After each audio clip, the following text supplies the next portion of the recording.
Nic nemá ve vědě hodnotu pro společnost, pokud to nedokážete předat dál. Napsala už v roce 1953 americká psycholožka Anne Rowe.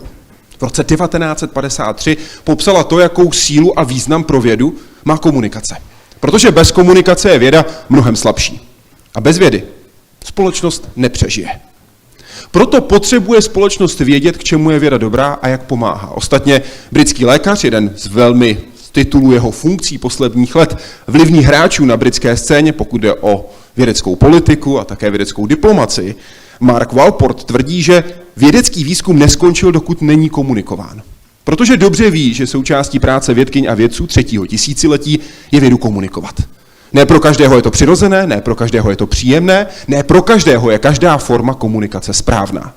Ale proto každý potřebuje podporu tak, aby mohl vědu komunikovat, co možná nejlépe. Protože, jak se ptala Jane Goodall, pokud s lidmi nemluvíte, proč čekáte, že se změní? Protože věda je tady od lidí a pro lidi. A všichni, kteří se na vědě jakýmkoliv způsobem podílejí, mají spolu zodpovědnost za to, že věda bude posouvat lidstvo dopředu, pomáhat mu a nikoli zpátky a škodit mu. Jak toho dosáhnout? V různých rolích. Ptát se a učit se. A i proto je tady dnešní konference Komunikace 360 stupňů, kterou pořádá Univerzita Karlova, Fakulta sociálních věd a také Akademie věd ve spolupráci s platformou SciComm Hub. Proto, abychom se mohli vzájemně inspirovat a naučit něco nového. Velké poděkování patří nadaci IOC Beck, jmenovitě Dušanu Brinzaníkovi, který teď trochu červená, jednomu z lidí, kteří umí vůči médiím komunikovat vědu. Díky za to. Osobní zkušenost. Právě dnes budeme mít možnost poslouchat 2 keynote speakery. Vy budete mít možnost se jich ptát na cokoliv, co vás bude zajímat. Po každé přednášce, prosím, se neobávejte, ptejte se na to, co byste chtěli vědět. Dáma, která bude mluvit za chvíli, bude mluvit v angličtině, muž, který bude mluvit o něco později, bude mluvit v češtině. Potom je tady budeme mít oba dva najednou, abychom posunuli to, co potřebujeme společně tam, kam vy chcete. O úvodní slovo ale poprosím ty, kteří jsou v pozadí toho, abychom mohli se tady dnes večer setkávat. O úvodní slovo prosím rektora Univerzity Karlovy, pana Jiřího Zimu.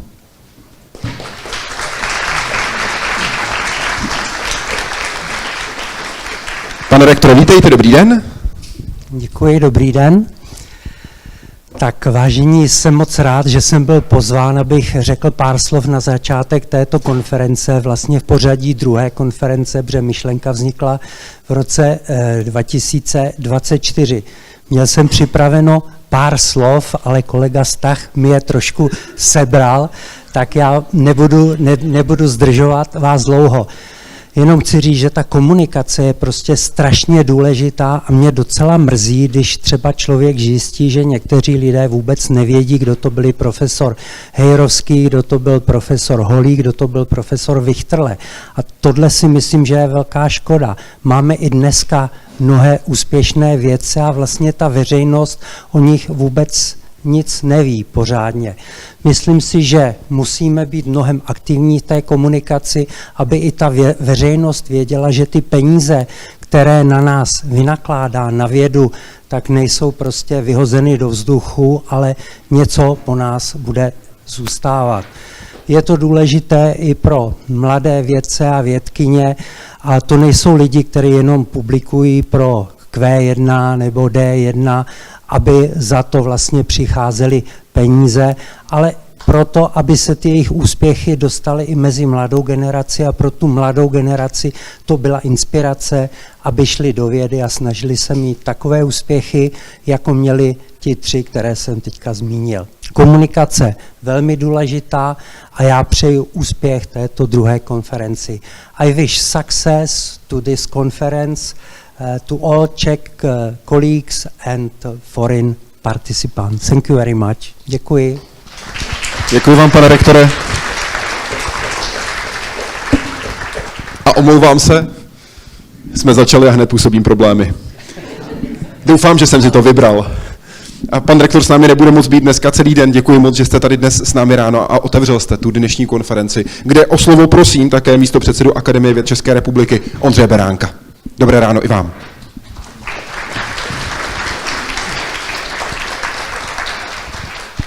Dobré ráno, dámy a pánové, milé kolegyně, kolegové. I já vás chci srdečně přivítat na dnešní konferenci. Chtěl bych také vyřídit srdečné pozdravy od předsedy Akademie věd České republiky, profesora Radomíra Pánka, který má bohužel dnes jiné povinnosti, takže se nemůže toho dnešního zahájení zúčastnit, což musím říct ho osobně velmi mrzí, protože to téma i obsah konference jsou mu velmi blízké. Chtěl bych samozřejmě také přivítat hlavní řečníky dnešní konference, paní Christinu Beck, vedoucí komunikačního oddělení společnosti Maxe Plancka a také svého kolegu z Akademie věd Tomáše Koblížka. Věřte mi, že si moc vážím vašeho zájmu o tohle téma, které, jak už bylo teď řečeno několikrát, je pro vědu zcela zásadní. O to víc možná v dnešní době. Věřte, že já, coby arabista a islamolog, velmi dobře vím, co všechno může obnášet vstupování do veřejného prostoru, co mohou obnášet snahy vysvětlovat složitou realitu. Všichni asi víme, že to je často velmi tvrdý střet s prostředím, kde přesnost nebo snaha o objektivitu nebývají výhodou. Víte, že žijeme v době, kdy začíná být normou tvrdit něco, co je v očividném rozporu s realitou, v době, kdy se lež stává vyjádřením hlubší pravdy. Provokativní, nepravdivé výroky bývají často považovány za upřímné nebo odvážné jenom proto, že zapadají do nějakého antielitářského narrativu. Společenský tlak snadno převáží naše vlastní ratio. Žijeme v době echo chambers, kdy algoritmy uzavírají naše informační okruhy tak těsně, že jakákoliv korekce zvenčí je prakticky nemožná. A pochopitelně čím méně kontaktů s odlišnými zdroji, tím s nás se vytváří alternativní realita, alternativní pravda.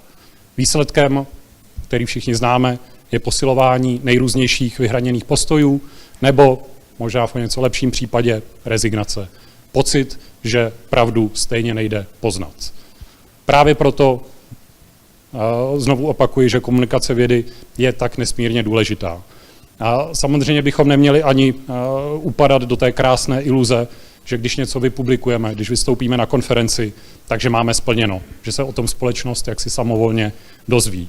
Všichni velmi dobře víme, že veřejný prostor je naprosto zahlcený a že, ať už se nám to líbí nebo ne, mnohé relevantní poznatky se v něm ve zlomku vteřiny utopí. Ne snad proto, že by nebyly zajímavé, ale protože musí o své místo na slunci bojovat s tisíci a tisíci jiných sdělení, která každý den bombardují naší pozornost. Bohužel ta vědecká sdělení v tomto boji nemají automatickou výhodu. A navíc naprosto zásadní je nejen to, co říkáme, ale také jak to říkáme. Pokud chceme, aby naše práce rezonovala, musíme ji sdělovat srozumitelně a musíme ji sdělovat přesvědčivě. A tady také navážu na Daniela Stacha, musíme zároveň pamatovat na zodpovědnost, kterou jako zástupci výzkumných institucí nebo univerzit máme. Každý náš veřejný výstup, každá popularizační aktivita totiž spolu vytváří obraz o vědě jako celku a ten obraz vědy má reálné důsledky. A i z toho důvodu mám velikou radost, že se dnes o komunikaci vědy nebavíme jako o nějakém doplňku vědecké práce, ale jako o její plnohodnotné součásti. Tenhle pohled sdílíme už dlouhou dobu i v Akademii věd. Rád bych v této souvislosti zmínil zejména aktivity kolegia popularizátorů a pracovníků PR, které funguje už od roku 2017 a kde jsou zastoupeni všechny ústavy Akademie věd a díky tomuto kolegiu můžeme lépe koordinovat naše popularizační aktivity a učit se jeden od druhého. Zároveň ale bych rád řekl ještě to, že komunikaci vědy nechceme zužovat jenom na popularizaci. Loni jsme proto například spustili iniciativu Science for Policy. Jejímž cílem je, aby se vědecké poznatky systematicky promítaly do veřejného rozhodování při tvorbě strategií, zákonů i veřejných služeb. Nejde pochopitelně o prosazování nějakých politických postojů, ale o to, aby rozhodnutí stála na kvalitních datech, transparentních metodách a nejlepších dostupných důkazech. Na závěr bych chtěl říct jedno. Dobrá komunikace vědy nevzniká sama od sebe. Potřebuje především lidi, kteří ji rozumějí a dělají značením. Potřebuje taky institucionální podporu a potřebuje platformy, jako je tato konference, kde se mohou potkat různé perspektivy a zkušenosti. Z toho důvodu moc děkuju vám všem, kteří se snažíte měnit kulturu vědecké komunikace a samozřejmě nám přeju, aby vaše sdělení v tom informačním šumu nezanikala, ale naopak, aby úspěšně nacházela co nejširší publikum. Díky moc za pozornost a užijte si dnešní akci.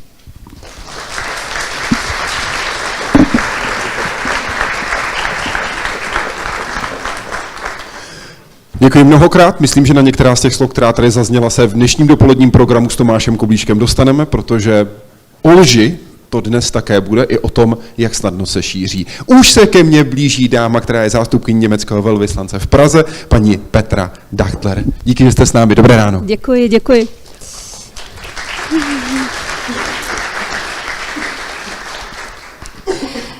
Dobré ráno, einen wunderschönen guten Morgen wünsche ich.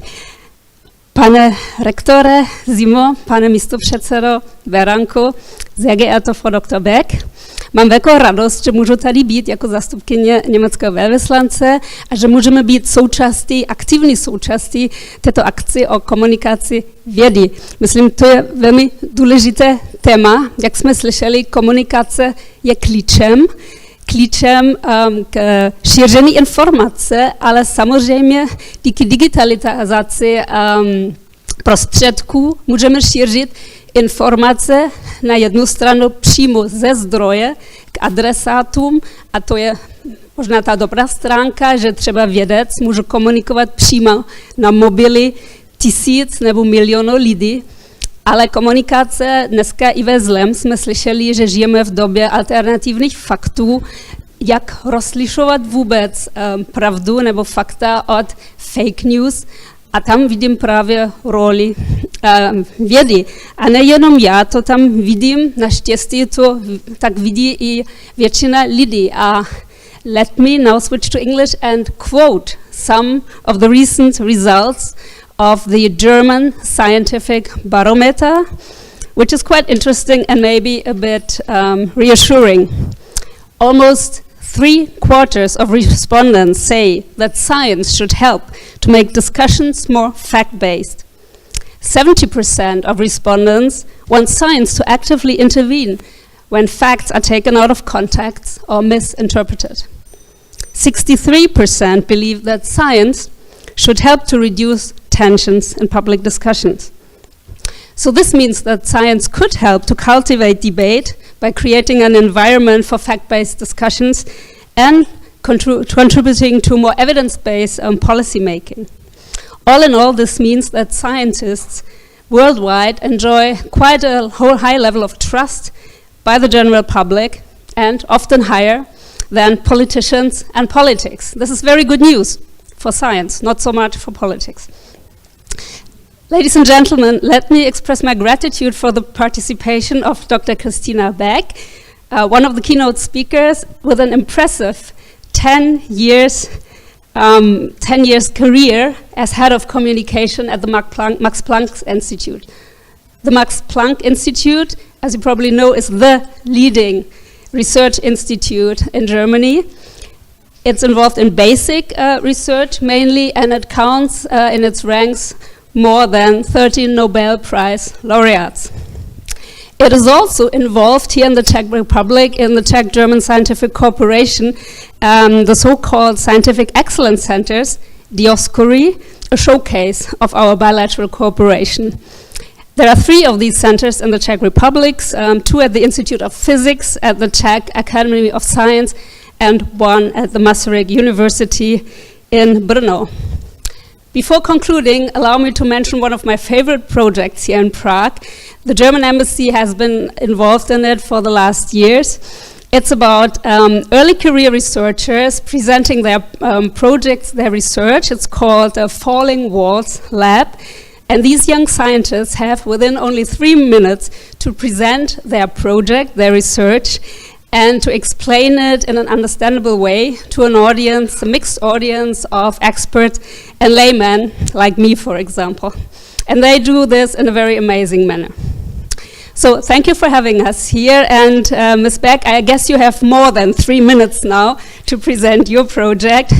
Thanks for your attention, děkuji, přeji úspěšnou konferenci a krásný den. Děkuji. Díky vám.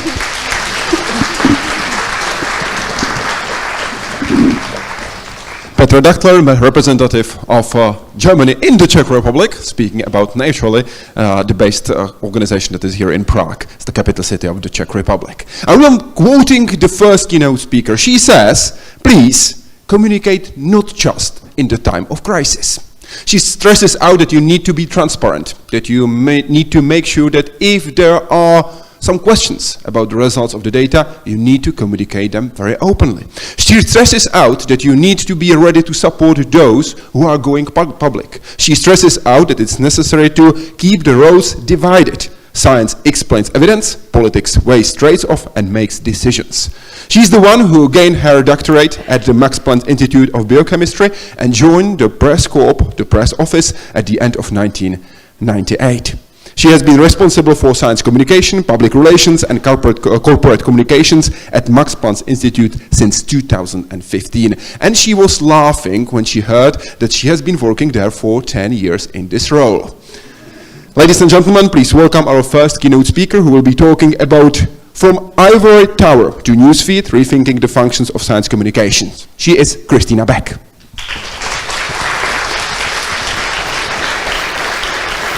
Thank you very much for getting us. So thank you very much for this invitation. I hope my voice will not break down because I started a cold on Tuesday. So let me say one thing first. Although scientists always speak in English, be sure science communication has to be done in the language of the country. So this is here in the Czech Republic, it's Czech, and in Germany, it's German. For this reason, my German is much better than my English, be sure.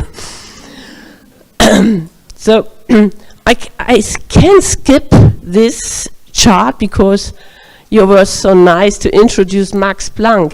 But let me say two things because it's very important to understand our communication. So we have 85 institutes, 4 of them abroad, so in Italy, in Netherlands, and in the United States. The other institutes are at 37 different locations in Germany, so we are highly decentralized. This is very important to know. I think the next thing which is really important is we have a broad range of topics in our society. So we do research in biology and medicine, we do research in chemistry, physics and technology, and a lot of people do not know, but we have 25 institutes in the field of humanities, several very well-known and important legal institutes, but also 2 institutes in the field of art, of history of art. So just to let you know, this is a broad range, and you maybe ask, will we cover this, everything? No, we won't. So first, I want to give you this point because it's very important to me. It's the Edelman Trust Barometer. I do not know if everyone knows it. So Edelman is a global communications firm, and it conducts an annual survey every year which is presented on the World Economic Forum in Davos. And the survey in 2024 was about innovation, and they surveyed more than 33,000 people in 28 countries. And because science is a prerequisite for innovation, they also asked the people about science.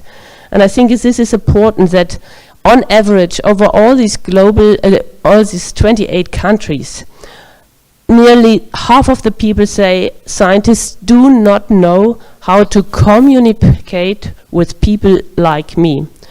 And therefore Edelman confirmed science has a communication problem. And so we must improve in better messaging, we must increase transparency, and I think this is very important, and that's the reason why I highlight this sparse part of the sentence. Yeah, we try to explain science and its impact on regular people. not on this specific group of people who are fascinated of science, but really on regular people.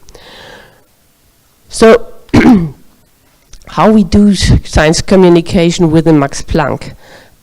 So we asked us every day, you can be sure how successful we are really. So we have several different channels, and I think all of you will use them too. So we have a web page, we have educational materials, we have our own research magazine, we produce podcasts. We are on several social media channels, from YouTube over Facebook, Instagram, and TikTok, and we also have dialogue formats and exhibitions. So, okay, you may ask how many people you are. So we are 30 people. This is not so much for such a big society with 26,000 employees. So for comparison, the Technical University of Munich also has 30 people in its communication center. So we have only small groups of PR officers at the institutes. In some cases, there's only one PR officer. So this is really very, very small. But our idea is just to establish platforms, channels for all the communities, so that every PR officer can participate with the reach of these central channels. So they are free to do this, they are not forced, but they will benefit from it. So this is our idea. So when we asked how successful we are, then we have to think about reputational versus relevant communication. And this is, I think, the biggest problem in science and for science communicators. So there is a problem with this paper communication. So the number of published academic papers has skyrocketed since it's possible to publish digital, with more than 7 million new papers per year. So be sure, 7 million new papers per year. And this is because scientific system rewards only given for papers. This has negative impact on all other functions, academic teaching, technology transfer, and also scientific communication. And we can see this. Okay, so what I present here is something I did it every year. So this is how many press releases we publish per year. And so you can see from this chart that in 1972, the Max Planck Society established for the first time a PR department or PR office. At that time, there were about 10 people working in this PR office, and they published about 25 press releases every year. And then internet started, and then we had our first website. And then, you see, the press releases were increasing, because every day there was a scientist who asked, okay, I have a Nature paper, I have a Science paper, I have a Cell paper, can we do a press release? So it peaked in 2011, where we had more than 300 press releases. And for my colleagues, it's fine. So you open your email and you see, okay, there are a lot of questions. So we have Nature paper, we have Cell paper, and so you don't worry about your work. So it's coming in via email. But it's stupid to do this in this way. And this is the second chart on the other side. So when you ask, okay, how many research news really triggered a media echo? Then you see, okay, there are more than around about 60 press releases where you have no media echo. Then there are about 40 press releases where you have one, maybe two articles, in the most cases in very special journals. And at the end, there are only, again, 20 to 25 research news which triggered more than 10 articles in the media. This means which are really relevant for journalists. So at the end, the same we had in the time before internet. Nothing changed. Why? Because the media are looking again they use the same criteria. Nothing changed in journalistic criteria just because internet started. And we do not have more resources. So yes, there is a digital place also for newspapers. They are not only printed, but we have this situation, and I think it's not, it will not be different in your country.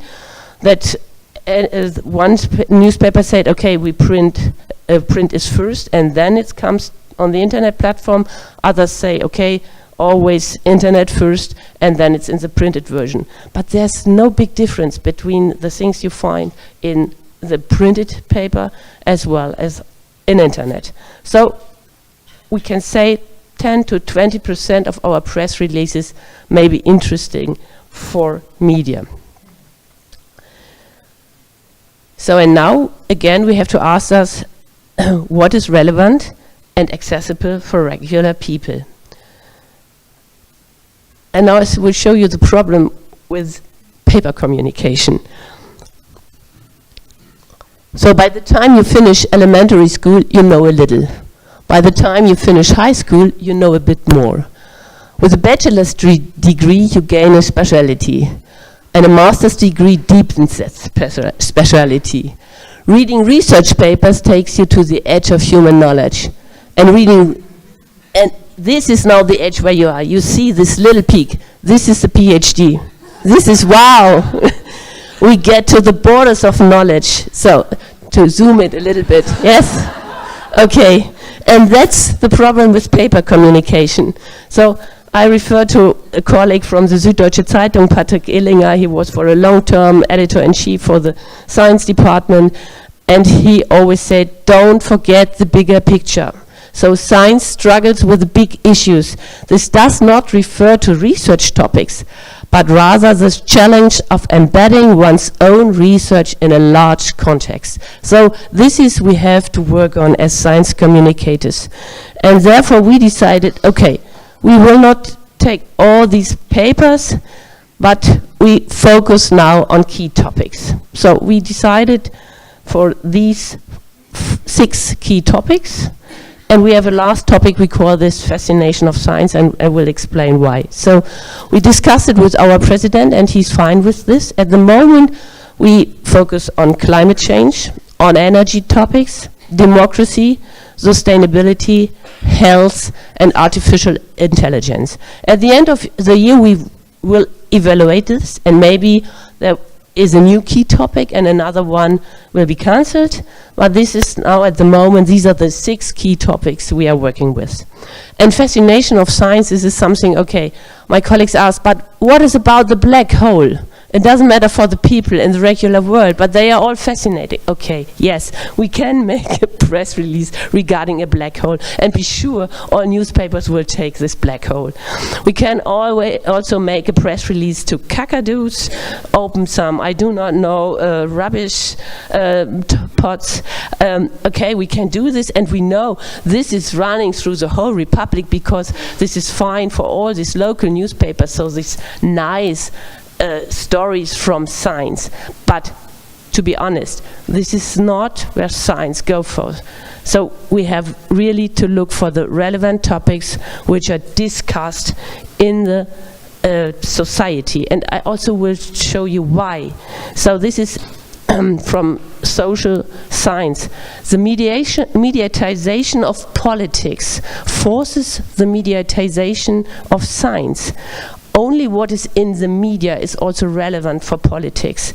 So it's a prerequisite for the political effectiveness of science expertise. To be visible for politics, we have to be in the media. So we tried this, for example, for this key topic, democracy. We have different research in our institutes regarding this topic. So a lot of research with a focus on social media, and we played it out across all our channels 2 years ago. So you see on the internet, in the social channels, we also have some events, a podcast, our research magazine, and now we see, so the experts we place here become more and more well-known also to journalists. So at the end, one of our very important experts now has big podcasts for 1 hour in the weekly newspaper Zeit, which has really a big number of subscribers, so more than 600,000. I think it's the only newspaper in Germany who does not struggle with the situation now. So this is the plan. So we look for the next years how it works. But at the moment I think it's good, because what we want is to place our experts in the news, in the regular news, not in the specific science sites. To be visible for politics, we have to be in the news. Okay, then there are some other projects, and so non-digital and non-social science communication. Is this outdated, you may ask? I don't think so.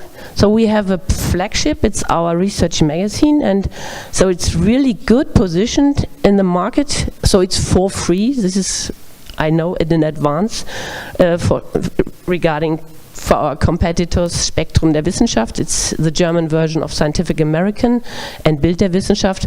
But they say, okay, we are fine with this because there are only 4 issues per year. But yes, really, we are a little bit a competitor.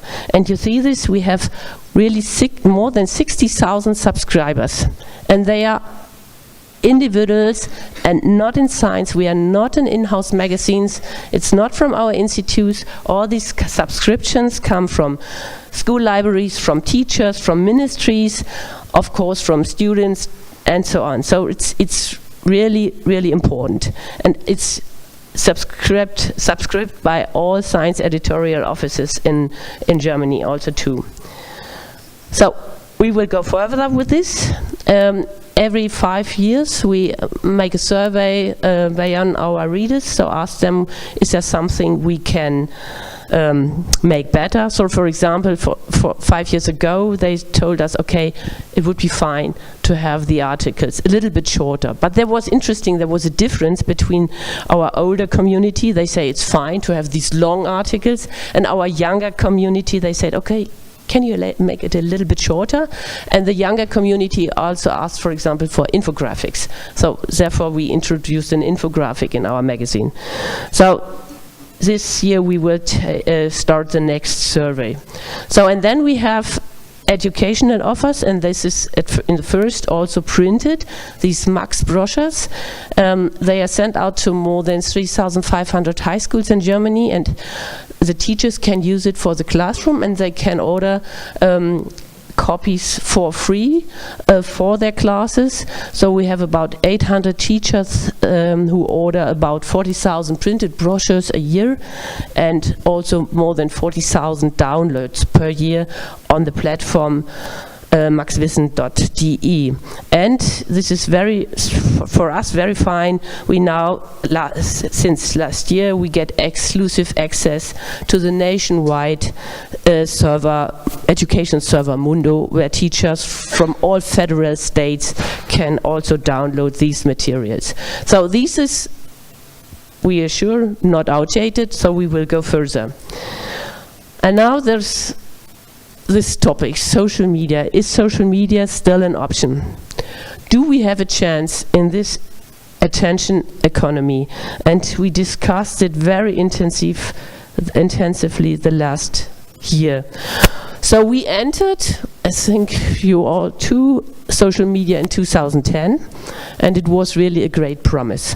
So this was a possibility for direct communication with people interested in science. It has a global reach. It was cost effective.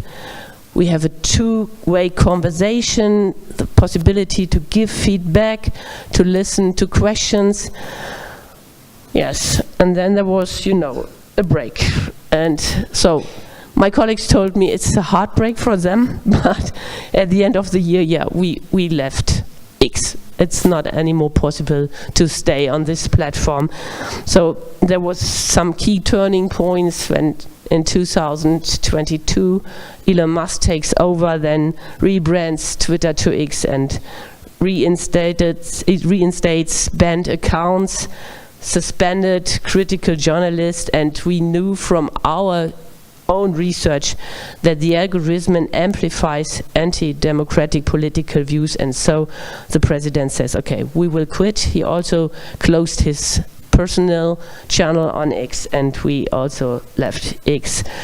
And then, we asked, are there alternatives. So we have to say we have more than 180,000 followers on X. So it was, for us, it was really an important news channel. So bring out the news on this way, you can be sure that it's spread really really in a wide sense. But yeah, now we are on Blue Sky, we are also on Mastodon, and you see from this chart, okay, we have about 11,000 followers, and I told my colleagues, okay, when it doesn't grow up within the next month, I'm not sure if it really makes sense to stay there. And there's now an interesting discussion also between PR managers, and I want to quote Jörg Fortmann. He's the owner of an agency called Faktenkontor and very well known in Germany, and he said, yeah, we have to think in terms of much smaller target groups. That is what I've heard from everyone, so that you are now looking for micro target groups, so we get more and more fragmented in our society. So we know, for example, that it's very easy for our institutes who do research in the field of health to touch to the people. So when they offer talks in their institutes or other locations, this is really, they're full. There are more than 100 people listening. So these are topics, okay, for patients also. For our Institute for Psychiatry, they do not have any problem to make to make the rooms full when they offer a talk. So micro target groups, micro platforms, and he said the next step is the world of personal context. And then I thought, yeah, it's like dating app. You get this in development for dating apps, so the number of people using dating apps is going down, and now dating apps are thinking, okay, we should change our model, our economic model, because there's not enough return of investment, and now they organize meetings in the real world. So, okay, maybe we should go back to this. So rebuild a community in the real world. Not, he says, my community that is not the Instagram community, which does not belong to me, and over which I have no control. So this means events will also regain importance, and personal contact will experience a renaissance. So this is the prognosis or the forecast. I do not know if it will happen, but for me it seems to be that this could be the new world. And there was, for example, one event I announced in your newsletter, if you read it, or if you have read it, it's about an event called Heimspiel, and this is really very, very successful. So scientists from us go to their home cities, so they're small home cities on the rural part of Germany, where there are no universities, where there are no offers of science communication, and they stay there and say, here I am, so you know me as a little boy, as a little girl, so now I did my career in science, and I want to talk with you about my science, in my special research, but also science all about. And so the last meeting was 2 days ago, and there were more than 130 people, so it's really great. Yeah, and it was like a family meeting, so it's really a good atmosphere, and it's a good possibility to touch people who are not always interested really in science. So, but I think one thing will really change, so that is video is becoming more and more important, so we can be sure about this. So, and there is an interesting survey made in Germany last year from the public broadcast. People spend more than 3 hours per day watching video clips and less than 1 hour in reading. So we have to think about videos. And I think YouTube is really an important channel. We have a YouTube channel since 2010, but we see, okay, the number of subscribers, our community, there was only a slow increase. And therefore we think about a new idea. So how can we better address young people on YouTube, and therefore we started a cooperation with influencers. So we do not put our videos on their channels. This is something different, but we try to use this how influencers present science. So it's Mirko and Cedric, so Mr. Wissen to go, and Cedric is Dr. Watson. And yeah, we could really increase the number of subscriptions. So we doubled it within the first year from 20,000 subscribers up to 40,000 subscribers. Now we have a little bit more than 60,000 subscribers. But so when you look on this, you see, okay, it's really hard work for corporate channels to get in the regions where the influencers are. So Mr. Wissen to Go has more than 2 million subscriptions. Cedric has more than 400,000 subscriptions. We now have 61,000, and very successful, so have a look on it, is the YouTube channel from our French colleagues, CNRS. What I know is that the CNRS has a long, very long cooperation with Arte, so they are very experienced with video. We know this because we meet them, I think it's more than 20 years ago. And there they all produced videos, and we have none of this. So, and now they place documentaries, short documentaries on their channel. And since then, the number is growing up. So they were behind us 1 year ago, and you see now they are in the front, and they are really on a good reach. And also important, all is in French. So this is true for our channel. The whole channel is in German. This is also for our Japanese colleague, Riken. The channel is in Japanese. Don't try to offer it in English. It's not interesting. Okay, we made a short publication. If you are interested, you can read it. How to increase the number of subscribers, pushing the Max Planck YouTube channel with the help of influencers. So you maybe get some interesting insights. So, but now I want to address the problem with social media. So this is a paper from a colleague from RWTH Aachen. And he started or investigated this topic, climate change, on YouTube. And he looks how many videos on climate change produced by scientific institutions reach the threshold of more than 100,000 views. And you can see there are only 2 videos who get more than 100,000 views.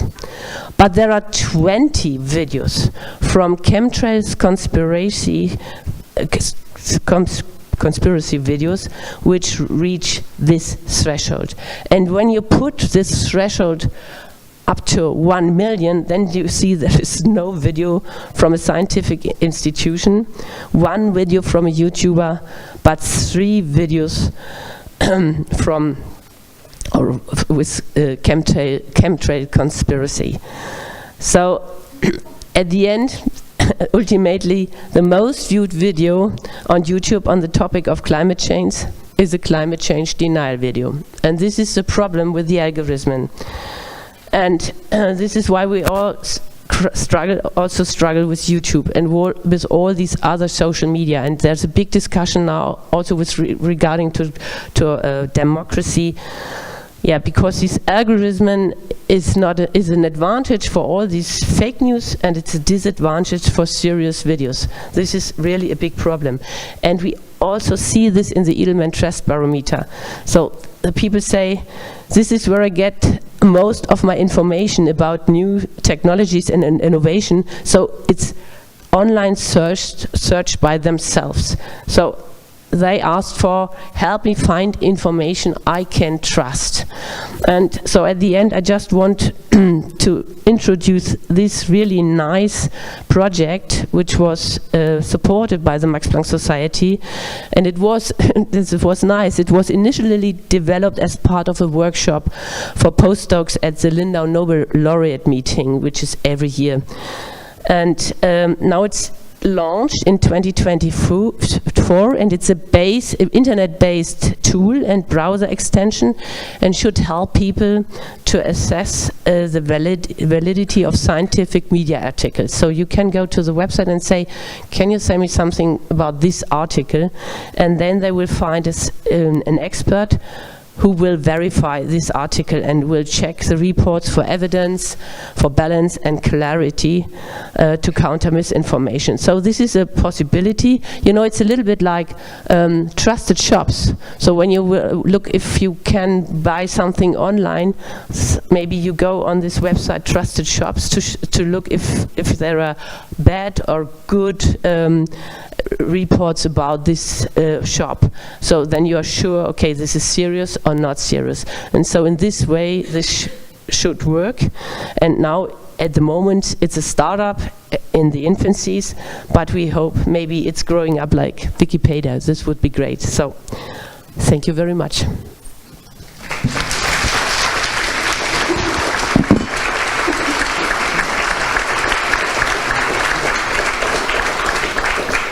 Thank you very much, Christina. We have a microphone ready for you, so if you have any questions, if you are not comfortable asking in English, ask in Czech, I will translate into English. If you have any questions, please raise your hand. Don't hesitate at all, so you can move the debate in the way that you are interested in what you are interested in personally. Do we have the microphone at hand? Could you please hand it over to the lady on the left from the perspective of the viewers? Because that's the way we always should keep, the perspective of the viewers. Please go ahead. Okay, thank you very much for the presentation. It was very interesting. So I would like to ask two questions. The one is about TikTok. What is your security measures of the platform, and what is your recommendation to scientists to communicate on TikTok? Because actually there are some concerns about security of the platform. And the second was about forming these offline communities, and what do you think about forming online communities actually, and then possibly take them to the offline environment? Thank you. Yeah. So when the president decided we will leave X, I said, okay, we can do this, but at the end, we should also leave Instagram, we should also leave Facebook, we should also leave TikTok. It's all the same problems, I would say, really. So this is why I'm not sure about really the future of social media. So we are at the moment also on TikTok. We are the only research organization in Germany trying to make some steps on TikTok. It's very difficult. We now evaluated a little bit, but we do not have really big numbers. I'm really not sure about this. And excuse me, you are not only not sure, but you hate it, don't you? So don't ask me. I think I'm well, the answer is wrong yes. Okay, generation. let's go forward. So the safety measures, Paulina was asking about the safety measures on TikTok. Do you have a special phone, for example, that you only use to post on TikTok? Yeah, okay. no, we can use our phones, but it's encapsulated. So our IT says it's fine, it's no problem. So we have measures that we can use TikTok on our phones. So we do not have a security problem here. Otherwise we would not be allowed to use it. So this is the first step. I hate it, it's wrong. I didn't use it. I don't use it. It's for me it's yeah. Yeah, I know. I was trying hard to find you on social media, honestly. Yes. And I was doing my research. By the way, while you were talking about the YouTube and the participation with influencers, you can find a podcast that is available online. It's several tens of minutes, where Christina is describing this cooperation in detail. So you can listen to the podcast to learn about the mistakes, because she also described the mistakes that were made during the process of trying to build up the community on YouTube. Yeah. But I didn't find you even on LinkedIn. Oh, that's what I'm wondering. So we have two channels. So there is. You personally. I was looking for you personally. No. I think. Oh, this is. I found Max Planck. So I can tell you why. So I'm a very political person. So we have this Green Party member Robert Habeck, and he left. I think it was Instagram, and I do not know, because there was a very strong reaction from him, and then he said, "Oh no, it's not good."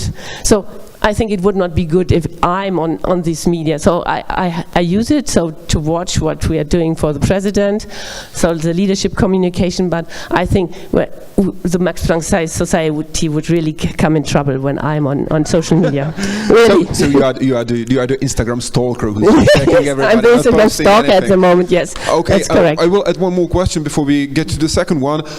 Would you be able to justify leaving social media as Max Planck Institute? I think we will discuss it at the end of the year, yes. We will Really? at this point. So potentially in 2027 Max Planck won't be on Instagram. That's a real question that you have on the table. So at the moment we stopped Instagram, we do not push it anymore. Yes, I saw. We are focusing on at the moment on Facebook, but for other reasons. It's because we have a broad international community. A lot of people, a lot of students from Max Planck come from India and Latin America or South America. And in these countries, Facebook is on the top. So to reach people from India and South America, you need Facebook. And this is why we are on Facebook, for example.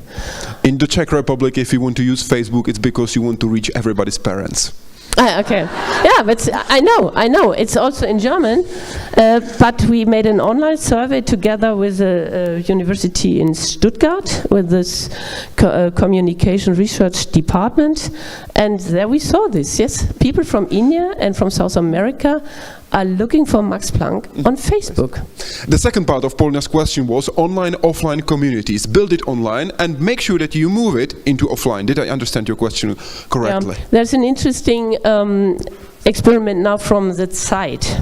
So they try to get all the discussions now in their ecosystem, so under the articles, they now choose a new kind of how they present it, so that it looks really like social media. And they also started a dialogue with people via WhatsApp. So you can, it's called Plan D, so you can give comments and also ask questions also via WhatsApp, and then they make a kind of event around a special topic. So this is their trial now to get rid of social media and to bring all these communities in their own controlled ecosystem. So this is very interesting, and for them it's also interesting. They have big trouble with Facebook and all these channels to get a site access to their own accounts. They are always discussing it with them, and they are not happy about this. And this is a second reason why they now try to get all these communities in their own ecosystems. Next part. So the big broadcasters the big broadcast stations in Germany, ZDF, looks now for alliance with Canada and Australia and Switzerland to establish an own big social media platform. They are discussing it. So to really get rid of these other, difficult, you can say difficult platforms. Please, Esther. First of all, thanks a lot for sharing all this experience with us, because it means a lot for all of us here. Knowledge sharing is the only thing that can help us grow. It was a fantastic presentation. My question is a little bit provocative. It's also related to social media.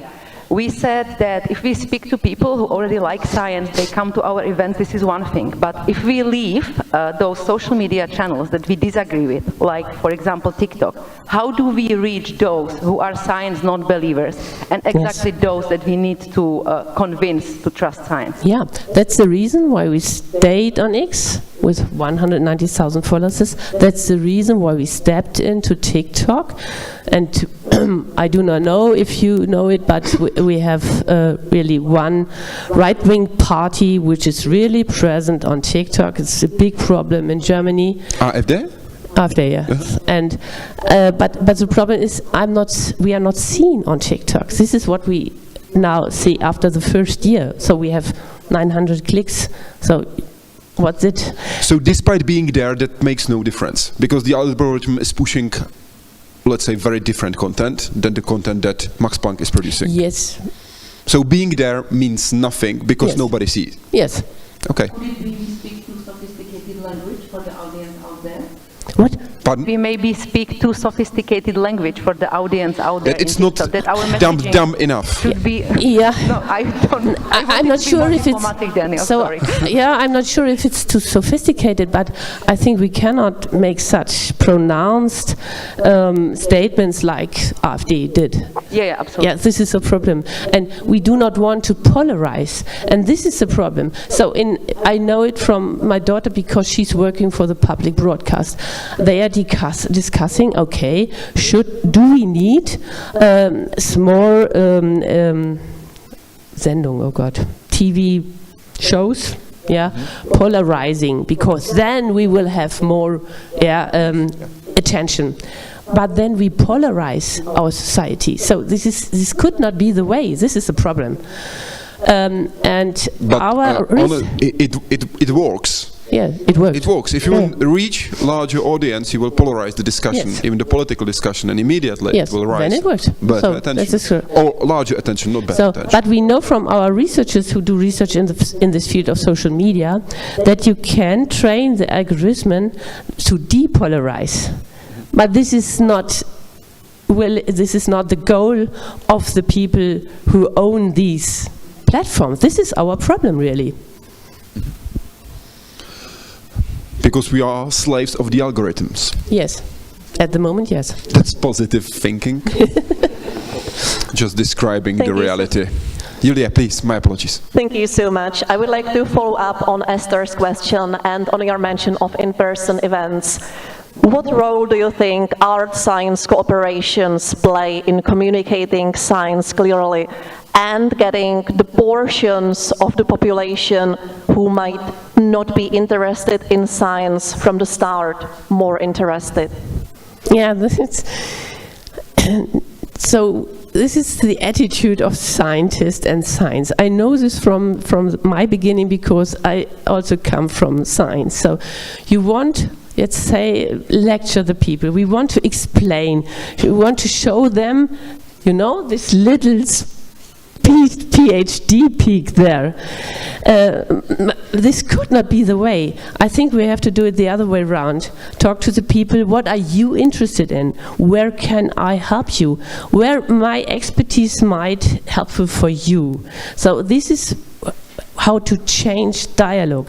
And there are some interesting events, for example, in Kiel. There they send scientists to supermarkets. So to meet people in the supermarket. So, and to get just in a talk, not to lecture, not to explain what I'm doing. No, ask them what are you interested in? Because there are a lot of things that might be interesting. We have to think a little bit more about the daily work and the daily life of normal people and where they get in touch with science. The first time is always weather forecast. You decide to take an umbrella because you look on your app and you see, oh, it will rain tomorrow. This is science, yeah? But could you maybe elaborate on our science cooperation? Art, okay. Art and science, okay. Yeah, it's successful. I can. So we have one. I told you about our exhibitions. We have an exhibition called "The Pictures of Science," and these pictures are more art than science, and we choose them because they are more art than science. And we opened this in the long night of museums. It's called in Munich, and in this night we have about 2,000 visitors, and none of them is looking or watching science shows and something like this. They are more interested in interested in art, and now they show these great pictures, and now they are asking, oh, what's that? So we have an animation for this, when two black holes crash together and you see these gravitational waves. So when you first see the picture, it's great art, and then you say, okay, you know, these are gravitational waves. What? Gravitational waves? And then you have this discussion. So, and this is really a good example. Is there any impact evaluation of these art science collaborations, of these exhibitions? Are there surveys as to how it increased people's understanding or interest? So we have an app. And we also have a feedback loop after this.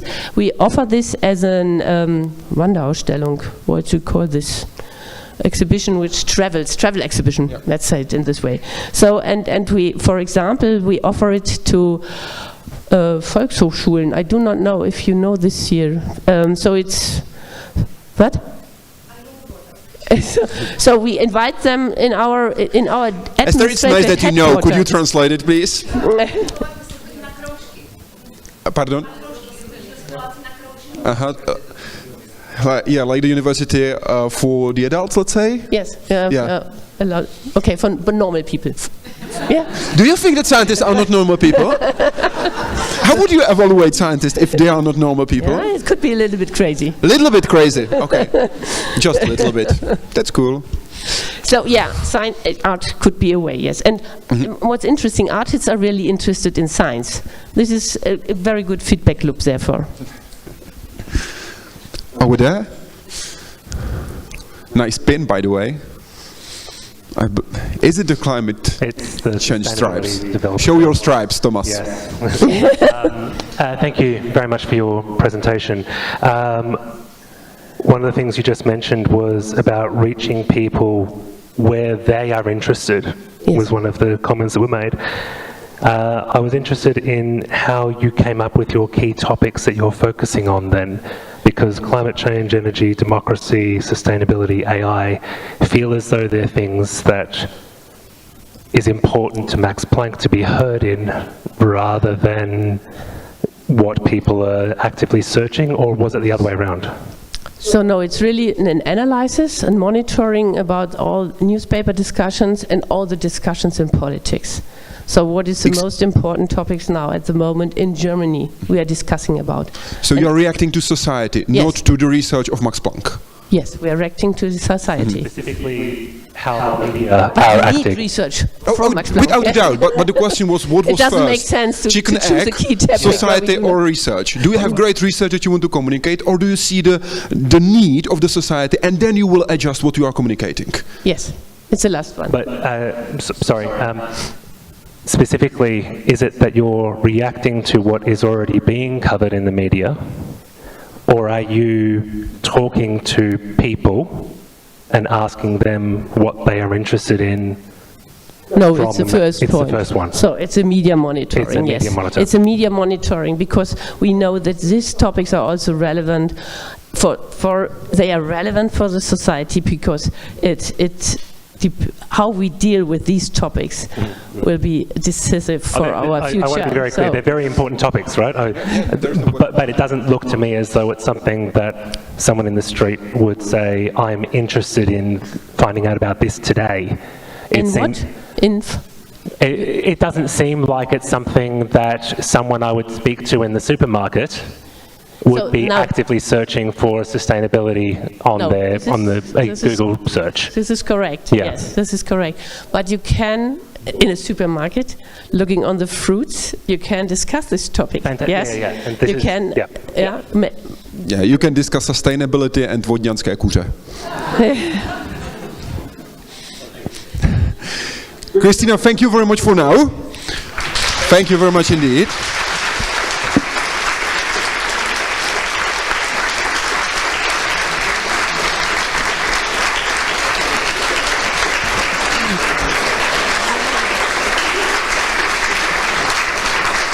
I'm very happy to see that also Christina wants to learn immediately something new because she was pushing our second keynote speaker to the stage.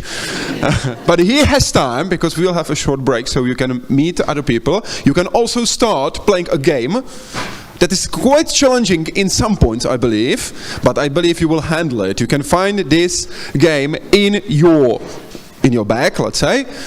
There are 8 questions. There are 8 questions. 8 questions that need to be answered. When you are done, make sure that you put it in the box that is just next to the registration desk. We will be starting at 10:35 with the talk about hate, among other things. And then we will follow up with the discussion that Christina will join us. So if you will have any questions, make sure that you keep them in mind for the discussion. Starting at exactly 10:35. Thank you very much.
Zkoumá temné stránky jazyka. Zaměřuje se mimo jiné na šíření propagandy, lží, na to, jakým způsobem se může určitá skupina pustit do někoho na sociálních sítích. Vidíte, že mikrofonu se rozhodně nebojí. Je to skejťák, říká, že bejvalej, cítí se nostalgicky, když přijde ke Stalinu, ke kyvadlu a vidí, co tam ty kluci posílají. Jezdí na skejtu, jeho syn jezdí na kole, ale teď bude muset pořídit i kolo, protože syn jezdí stále rychleji. Poslouchá rap, oblíbeným autorem je ten, který se v 21 letech předávkoval drogami. I o nenávisti, ale v tom smyslu také, jakým způsobem ji zvládat a pracovat s ní, bude mluvit náš druhý keynote speaker dnešního programu. A to je muž, který se zaměřuje právě na to, aby jsme pochopili i ty temné stránky našeho jazyka. Tomáš Koblížek, jdeme na to.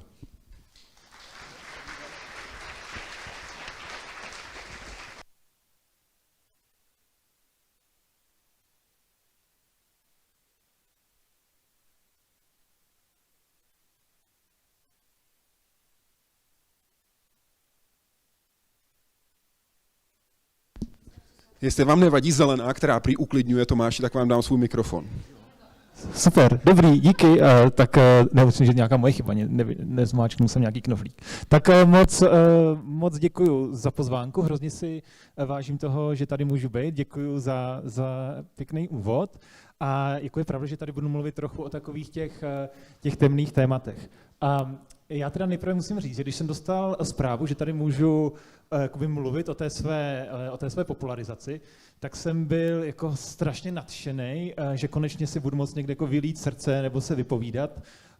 Prostě jako nějaký cestovatel, co projde nějakým kontinentem a konečně přijde mezi své a bude moct říct, co jsem všechno zažil a že si tady vyměním zážitky s ostatními.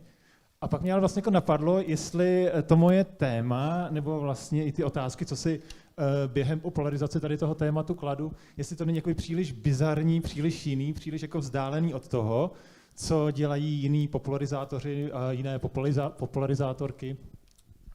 Jednoduše třeba z toho důvodu, že pokud jste vulkanolog nebo vulkanoložka a mluvíte někde do médií o sopkách, tak se nemusíte jako bát toho, že tím svým vyprávěním třeba někoho zraníte nebo se někoho dotknete nebo mu připomenete něco jako dost traumatického. Tak může se stát, že někdo někde utíkal před sopkou, ale je to spíš jako nahodilá věc. Stejně tak, když jste třeba ornitolog, tak si asi nekladete otázku, jestli vlastně máte používat příklady, jestli můžete použít nějaký příklad. Tohle je jako otázka, kterou si popularizátor nebo komunikátor běžně neklade, protože já nevím, je tady i můj kamarád Ondra Fischer, ornitolog, jako nevím, jestli by dokázal udělat popularizační přednášku o ptácích, kde by ani jednou neukázal obrázek nějakého jako vrabce nebo nějakého ptáka. Myslím, že by to byl že to je docela challenge. A taky si myslím, že jako popularizátoři a popularizátorky si běžně nekladou otázku, nebo nemají takovou obavu, že by to svoje téma mohli nějak zbagatelizovat. Možná existuje obava typu, že to příliš zjednoduším, když jsem třeba astrofyzik, ale že bych to zbagatelizoval, to je něco, co se týče nějakých škod nebo nějakých újem. Jenomže tohle je vlastně přesně ten typ otázek, co já si kladu vlastně naprosto neustále. A vím, že jako keynote speaker bych sem nakráčet s nějakou jistotou, ale tady to bude jedna taková velká keynote nejistota, protože jako opravdu je to nějaký typ otázek, na které já nemám jasnou odpověď, když nějak popularizuju to svoje téma. To, co mě zajímá, jsou především nenávistné projevy, čím dál více věnuju dezinformacím nebo dezinformačním kampaním, protože ty věci se vlastně v reálu propojují, lžete o někom nebo o nějakých lidech, abyste vůči nim vyvolali hněv. A pak mě samozřejmě dost zajímá téma propagandy, online propagandy, takže mě vlastně zajímá i z hlediska jakoby výzkumu, co se vlastně stane, když tohle někdo napíše do metra. My jako už dobře víme, že tohle není často formulováno jenom jako vzkaz těm lidem, třeba když někdo takhle útočí na Ukrajince v metru, ale že je to i vzkaz nějakému tomu jako publiku, že takhle bychom s nimi měli mluvit. A je to něco, o čem jako už existuje nějaký výzkum, nějaká data a já se to snažím popularizovat. Pak mě samozřejmě hodně zajímaví antisemické, nějaké symbolické útoky a třeba propaganda tady toho typu. A teď vlastně ta otázka, nebo ty otázky, které řeším, jsou opravdu hodně podobné tomu, co jsem říkal na začátku. Já jsem tak 2x, 3x do měsíce na nějakých školách, nejčastěji se mě pozvou někde na střední školu, ale chodím i někdy na základní školy. Jako vždycky si toho strašně vážím, když mě pozvou, ale tak se mi třeba stane, že jdu jako do schodu s tím učitelem a on mi řekne, a my teďka tady máme vlastně jako hodně dětí z Ukrajiny. A já tam mám příklady té jako antiukrajinské hate speech. A teď by to jako vypadalo, že já když jsem ten jako skoro nějaký profi popularizátor, nebo dělám to delší dobu, že mám jako jasný přístup k tomu, ale mě to vždycky jako znejistí, jakým způsobem se mám zachovat.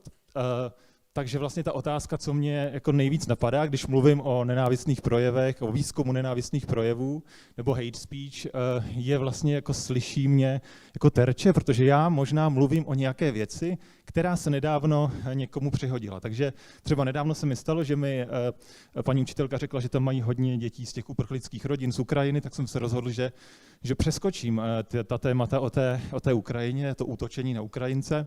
Ale pak se někdo přihlásí a řekne, ale teď se přece strašně moc útočí na ukrajinské děti, proč jste o tom nemluvil? Takže vlastně jako není na to vůbec jako jednoduchá odpověď, jak tuhle věc řešit, což se mně stává hrozně často, že se přihlásí někdo a řekne, proč jste nemluvil o těch a těch lidech. Na druhou stranu, když to potom zmíním, tak jako vím, že to někomu můžu jako vrátit nějaký zážitek. Takže to je jedna velká nejistota, co jako popularizátor mám. Pak mám vlastně jako velká otázka pro mě, jak vůbec jako ukazovat ty příklady. Tak třeba tohle je takový docela známý útok na jednu základní školu, kam chodí romské děti. V Čechách svého času se o tom hodně diskutovalo. Jako jakým způsobem ten příklad mám ukázat. Tak jako můj nejběžnější přístup je, že zamažu název nebo označení té skupiny a nechám tam tohle. Ale neměl bych smazat i tohle a neměl bych nakonec smazat úplně všechno, ale pak tam budou zase jenom ta okna, a ta přednáška bude jenom jako abstraktní o tom výzkumu a vlastně trochu to ale ztratí jakoby tu vážnost, jakože lidi budou mít jenom ty abstraktní pojmy a neuvidí tu věc. Takže zase jako nevím úplně přesně, jak to dělat. To se mimochodem i dost promítá do celé té komunity, která se zabývá nenávistí z hlediska vědy. Existuje dokonce i síť evropská pro výzkum slurs, což jsou jako nenávistné urážky.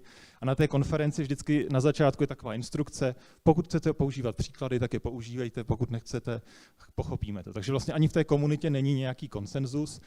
A další věc je, jak to vlastně vůbec jako popularizovat, jak to udělat nějak přitažlivým, abych to neudělal jenom z toho nějaké jako bulvární téma, nebo abych to nějak nezlehčil. Já vždycky jako závidím kolegům třeba, co dělají chemii a přijdu na týden na veletrh vědy a že tam můžou mít opravdu nějakou show. Můžete dělat nějaké vtipy, můžete mít jako používání jako zábavy, mně přijde prostě super nebo hrozně důležité v komunikaci vědy. A to je něco, co já si úplně jako nemůžu dovolit. A to jsou nějací jako mistři, kteří se věnují třeba výzkumu terorismu nebo extremistických projevů a umí udělat jako vtip v té přednášce. To já jako beru jako takový majstrštyk, ale já si na tohle dávám hrozný pozor. Ještě teďka jako chvíli budu mluvit o nějakých teda těch mých, tady si trochu jako budu vylévat to srdce, o těch jako problémech, které jako tíží to moje téma nebo tu moji popularizaci nebo komunikaci. Ta věc se potom hodně mění, když se mě pozvou do nějakého spolku regionálního, někam do nějaké místní knihovny, nebo třeba i na faru si mě pozvou, abych mluvil o nenávistných projevech, protože tam na druhou stranu se děje taková věc, že přijdou lidi, kteří s vámi nejenom nesouhlasí, ale kteří třeba jako zastávají některá ta hesla, která já tam mám jako příklady. A teď vlastně vy musíte nejenom jako popisovat ty škody, o kterých víme z hlediska vědy, ale vůbec jako lidi přesvědčit o tom, že je to nějaká škoda, nebo že to něco může způsobit. Já mimochodem tady jsem dost vděčný Zeptej se vědce, což je taková moje jako domovská popularizační organizace nebo organizace pro komunikaci vědy, kde já jsem dělal první krůčky takhle vlastně v těch veřejných diskuzích. A potom ještě existují úplně jako jiná prostředí, kde já tak jako trpím nějakou zase speciální nejistotou, jako o tom tématu mluvit. Vlastně jako nejméně trpím, když mluvím s politiky, nebo dvakrát se mě a mým kolegům a kolegyním povedlo mít jako docela dobrou nebo jako konferenci na nějakém jako prestižním místě, kam chodí politici, jednak na úřadu vlády. Jsme měli konferenci o dezinformacích a nenávistných projevech v online světě a potom s Jiřím Drahošem jsme organizovali velkou konferenci o hate speech v Senátu. A naopak u těch politiků tam já se jako vůbec nebojím, tam já to jako všechno dám prostě naplno, protože podle mě ve vztahu k politikům nebo k nějakému jakoby policy making, jako úloha vědce nemusí být jako přesvědčovat nějakého politika o tom, aby změnil agendu, aby napsal nový paragraf, aby se změnily zákony, ale třeba jenom jim jakoby dát tu věc před oči, aby jako na ní nezapomněli. Když se o ní někde bude jednat, tak aby měli jakoby jasně v paměti, že to je velký problém, že se něco děje a tam naopak jako já ukazuju všechno prostě naplno. Naopak hodně přemýšlím, když jdu do nějakých velkých médií, což je jako strašně vážím, když se mě pozve třeba Česká televize nebo Český rozhlas, tam jsem naopak jako strašně konzervativní, jako bojím se ty věci úplně jasně pojmenovávat, protože si někde říkám, kdo to všechno uslyší a nechci to posílat dál, i když už se mi stalo, že mě jednou vypípli v českém rozhlase. To byla taková zajímavá situace, protože v češtině máme pojem žvást, který ale jakoby překlad anglického termínu, který tady nebudu říkat, který je vlastně jako vulgárnější, je to technický termín pro typ mluvení, kdy vám je jako jedno, co říkáte, tak asi víte, jaký termín myslím. Existuje k tomu i kniha, která vyšla v Princeton University Press, tak to mám jeden takový zářez, že i mě vypípli v médiích, ale tam jakoby hodně váhám vlastně, jak ty věci podat.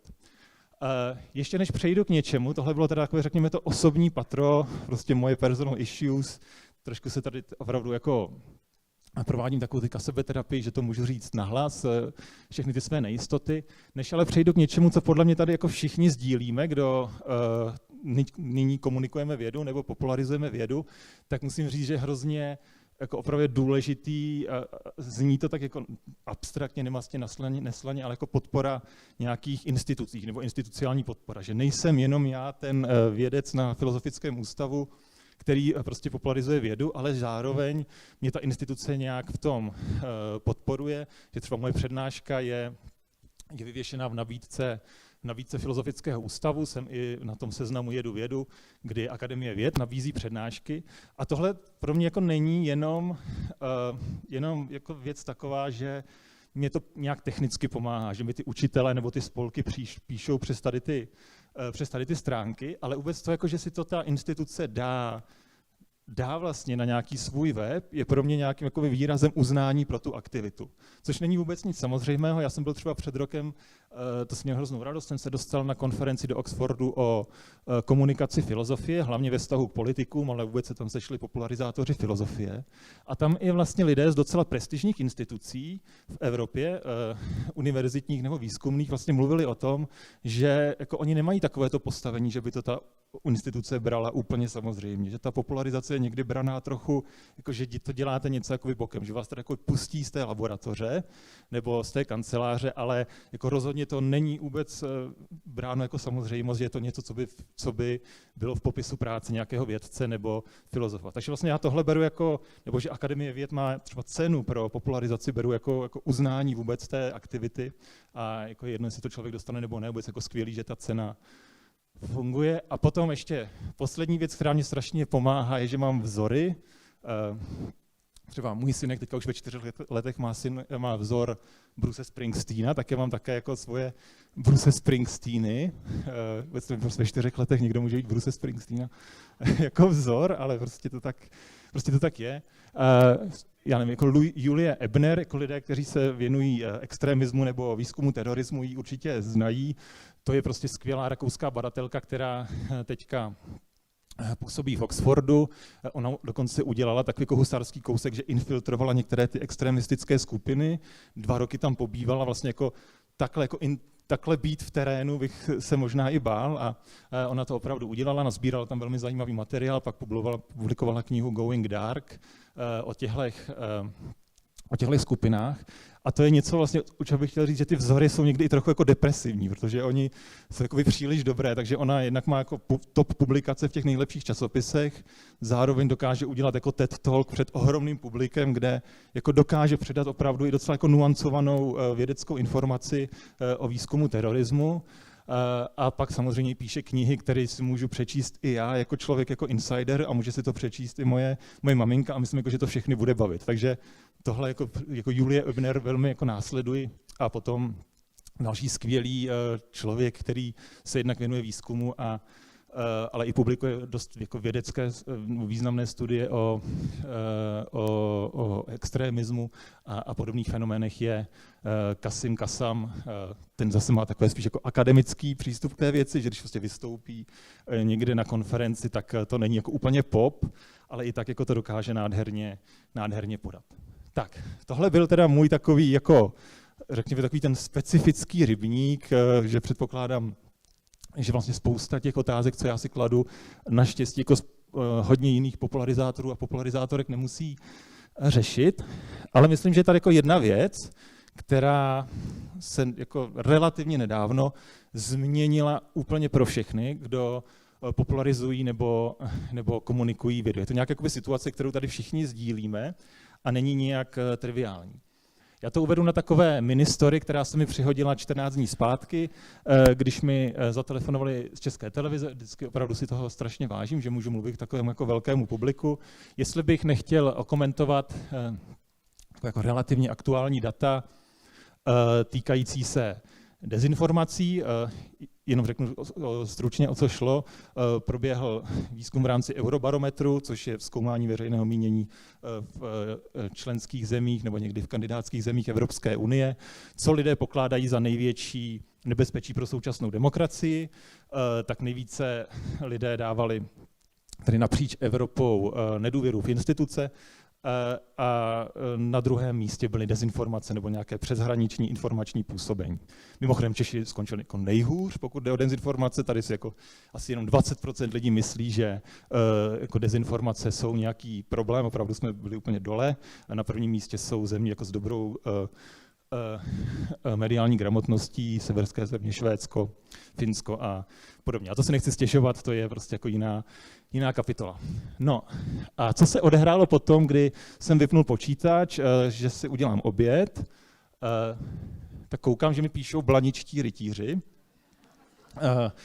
Prostě protože co může být horšího pro český národ, že Koblížek opět v médiích se vyjadřuje o dezinformacích, takže opravdu vyjeli na síť X, kde já to tady dneska nebudu číst, předpokládám, že pan předpokladatel tady nastíní obsah toho. Prostě se samozřejmě už člověk dozví, jaký je pseudoexpert a hrozné nebezpečí pro přinejmenším jako naší galaxii a podobně.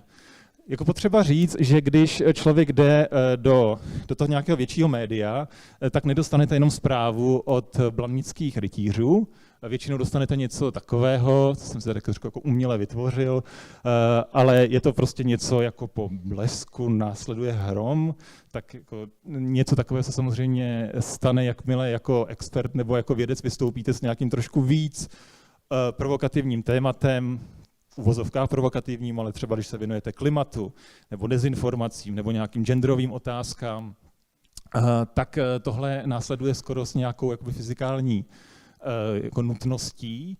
A jako důležité je, že to není něco, tady to se děje jenom mně, a samozřejmě znám trochu to prostředí lidí, kteří chodí do médií a komunikují vědu. Tohle se stává opravdu mnoha lidem. Myslím, že ženy mají v tomhle ještě trochu bohužel jako drsnější zážitky než mužští badatelé. A je to samozřejmě něco, co není omezeno jenom na český kontext, ale je to něco, co už se jakoby na mezinárodní úrovni dost diskutuje. Vlastně útočení nebo nějaké jakoby nepřátelství ve vztahu k vědcům. Samozřejmě můžete to pociťovat i když nevystupujete někde ve veřejném prostoru, ale tím spíš, když jako popularizátor nebo komunikátor nebo popularizátorka nebo komunikátorka vědy se někde ocitnete, tak existuje něco opravdu jako nepřátelství k vědě. Za chvilku o tom ještě budu mluvit. budu mluvit podrobněji. A důležité je, že vlastně to téma už není jenom jako něco, o čem by si vědci psali na nějakých jako blozích, ale třeba i v Nature najdete docela zajímavé články o tom fenoménu. Co to vlastně je, to nepřátelství k vědě, nebo nějaká, to není jenom nedůvěra, ale opravdu nějaké nepřátelství k vědě. A když jsem před chvílí řekl, že vlastně jakoby všichni tady sdílíme nějakou novou situaci, tak ta nová situace podle mě spočívá v tom, že když jdu do nějakého média, tak musím počítat s tím, že tam bude přinejmenším dvojí publikum. Že tam nebudou jenom ti nadšenci, jako někdy před 10 lety, kteří prostě si to rádi poslechnou, anebo někdo, koho to nezajímá, tak to vypne, ale pak tam nejsou tam ani jenom ti, kdo třeba jenom nedůvěřují vědě, ale pak je tam samozřejmě někdo, kdo opravdu má jako odpor k vědě, nebo dokonce nějakou jakoby nenávist. I ve filozofii už existuje už někdy od Platona tohle téma jako nenávist k logu, nebo k rozumu, nebo k myšlení. A teď já myslím, že je hrozně jako důležité tohle jako dobře interpretovat. Co se teda vlastně stalo, když já jako popularizátor nebo komunikátor jakoby vypnu, jako skončí ten hovor, jdu na sociální sítě a strhne se tam tahle věc. Znamená to, že věda jako prochází jako krizí nějaké nedůvěry nebo krizí nějakých sympatí k vědě, že by opravdu věda nějak jako poklesla a musela by v očích veřejnosti bojovat o důvěru. Já myslím, že tahle interpretace se někde objeví. Třeba i nedávno jsem viděl takový článek v New York Times, jak má věda znova získat důvěru. Ale podle mě to není úplně jako správná interpretace toho, co se děje, protože když se člověk podívá na to, jak si třeba jenom v Česku stojíme s důvěrou ve vědu, tak na tom nejsme vůbec špatně. Já když jsem šel na tuhle konferenci, tak jsem nevěděl, že tady vlastně budu citovat článek, na kterém se podíleli i jako jedni z hlavních organizátorek té konference, paní Pštros a paní Klavíková Rábová, kdy vlastně v Nature vyšla docela taková velká průřezová studie o tom, jak si na tom stojí věda, nebo jak je to s důvěrou ve vědu napříč různými zeměmi.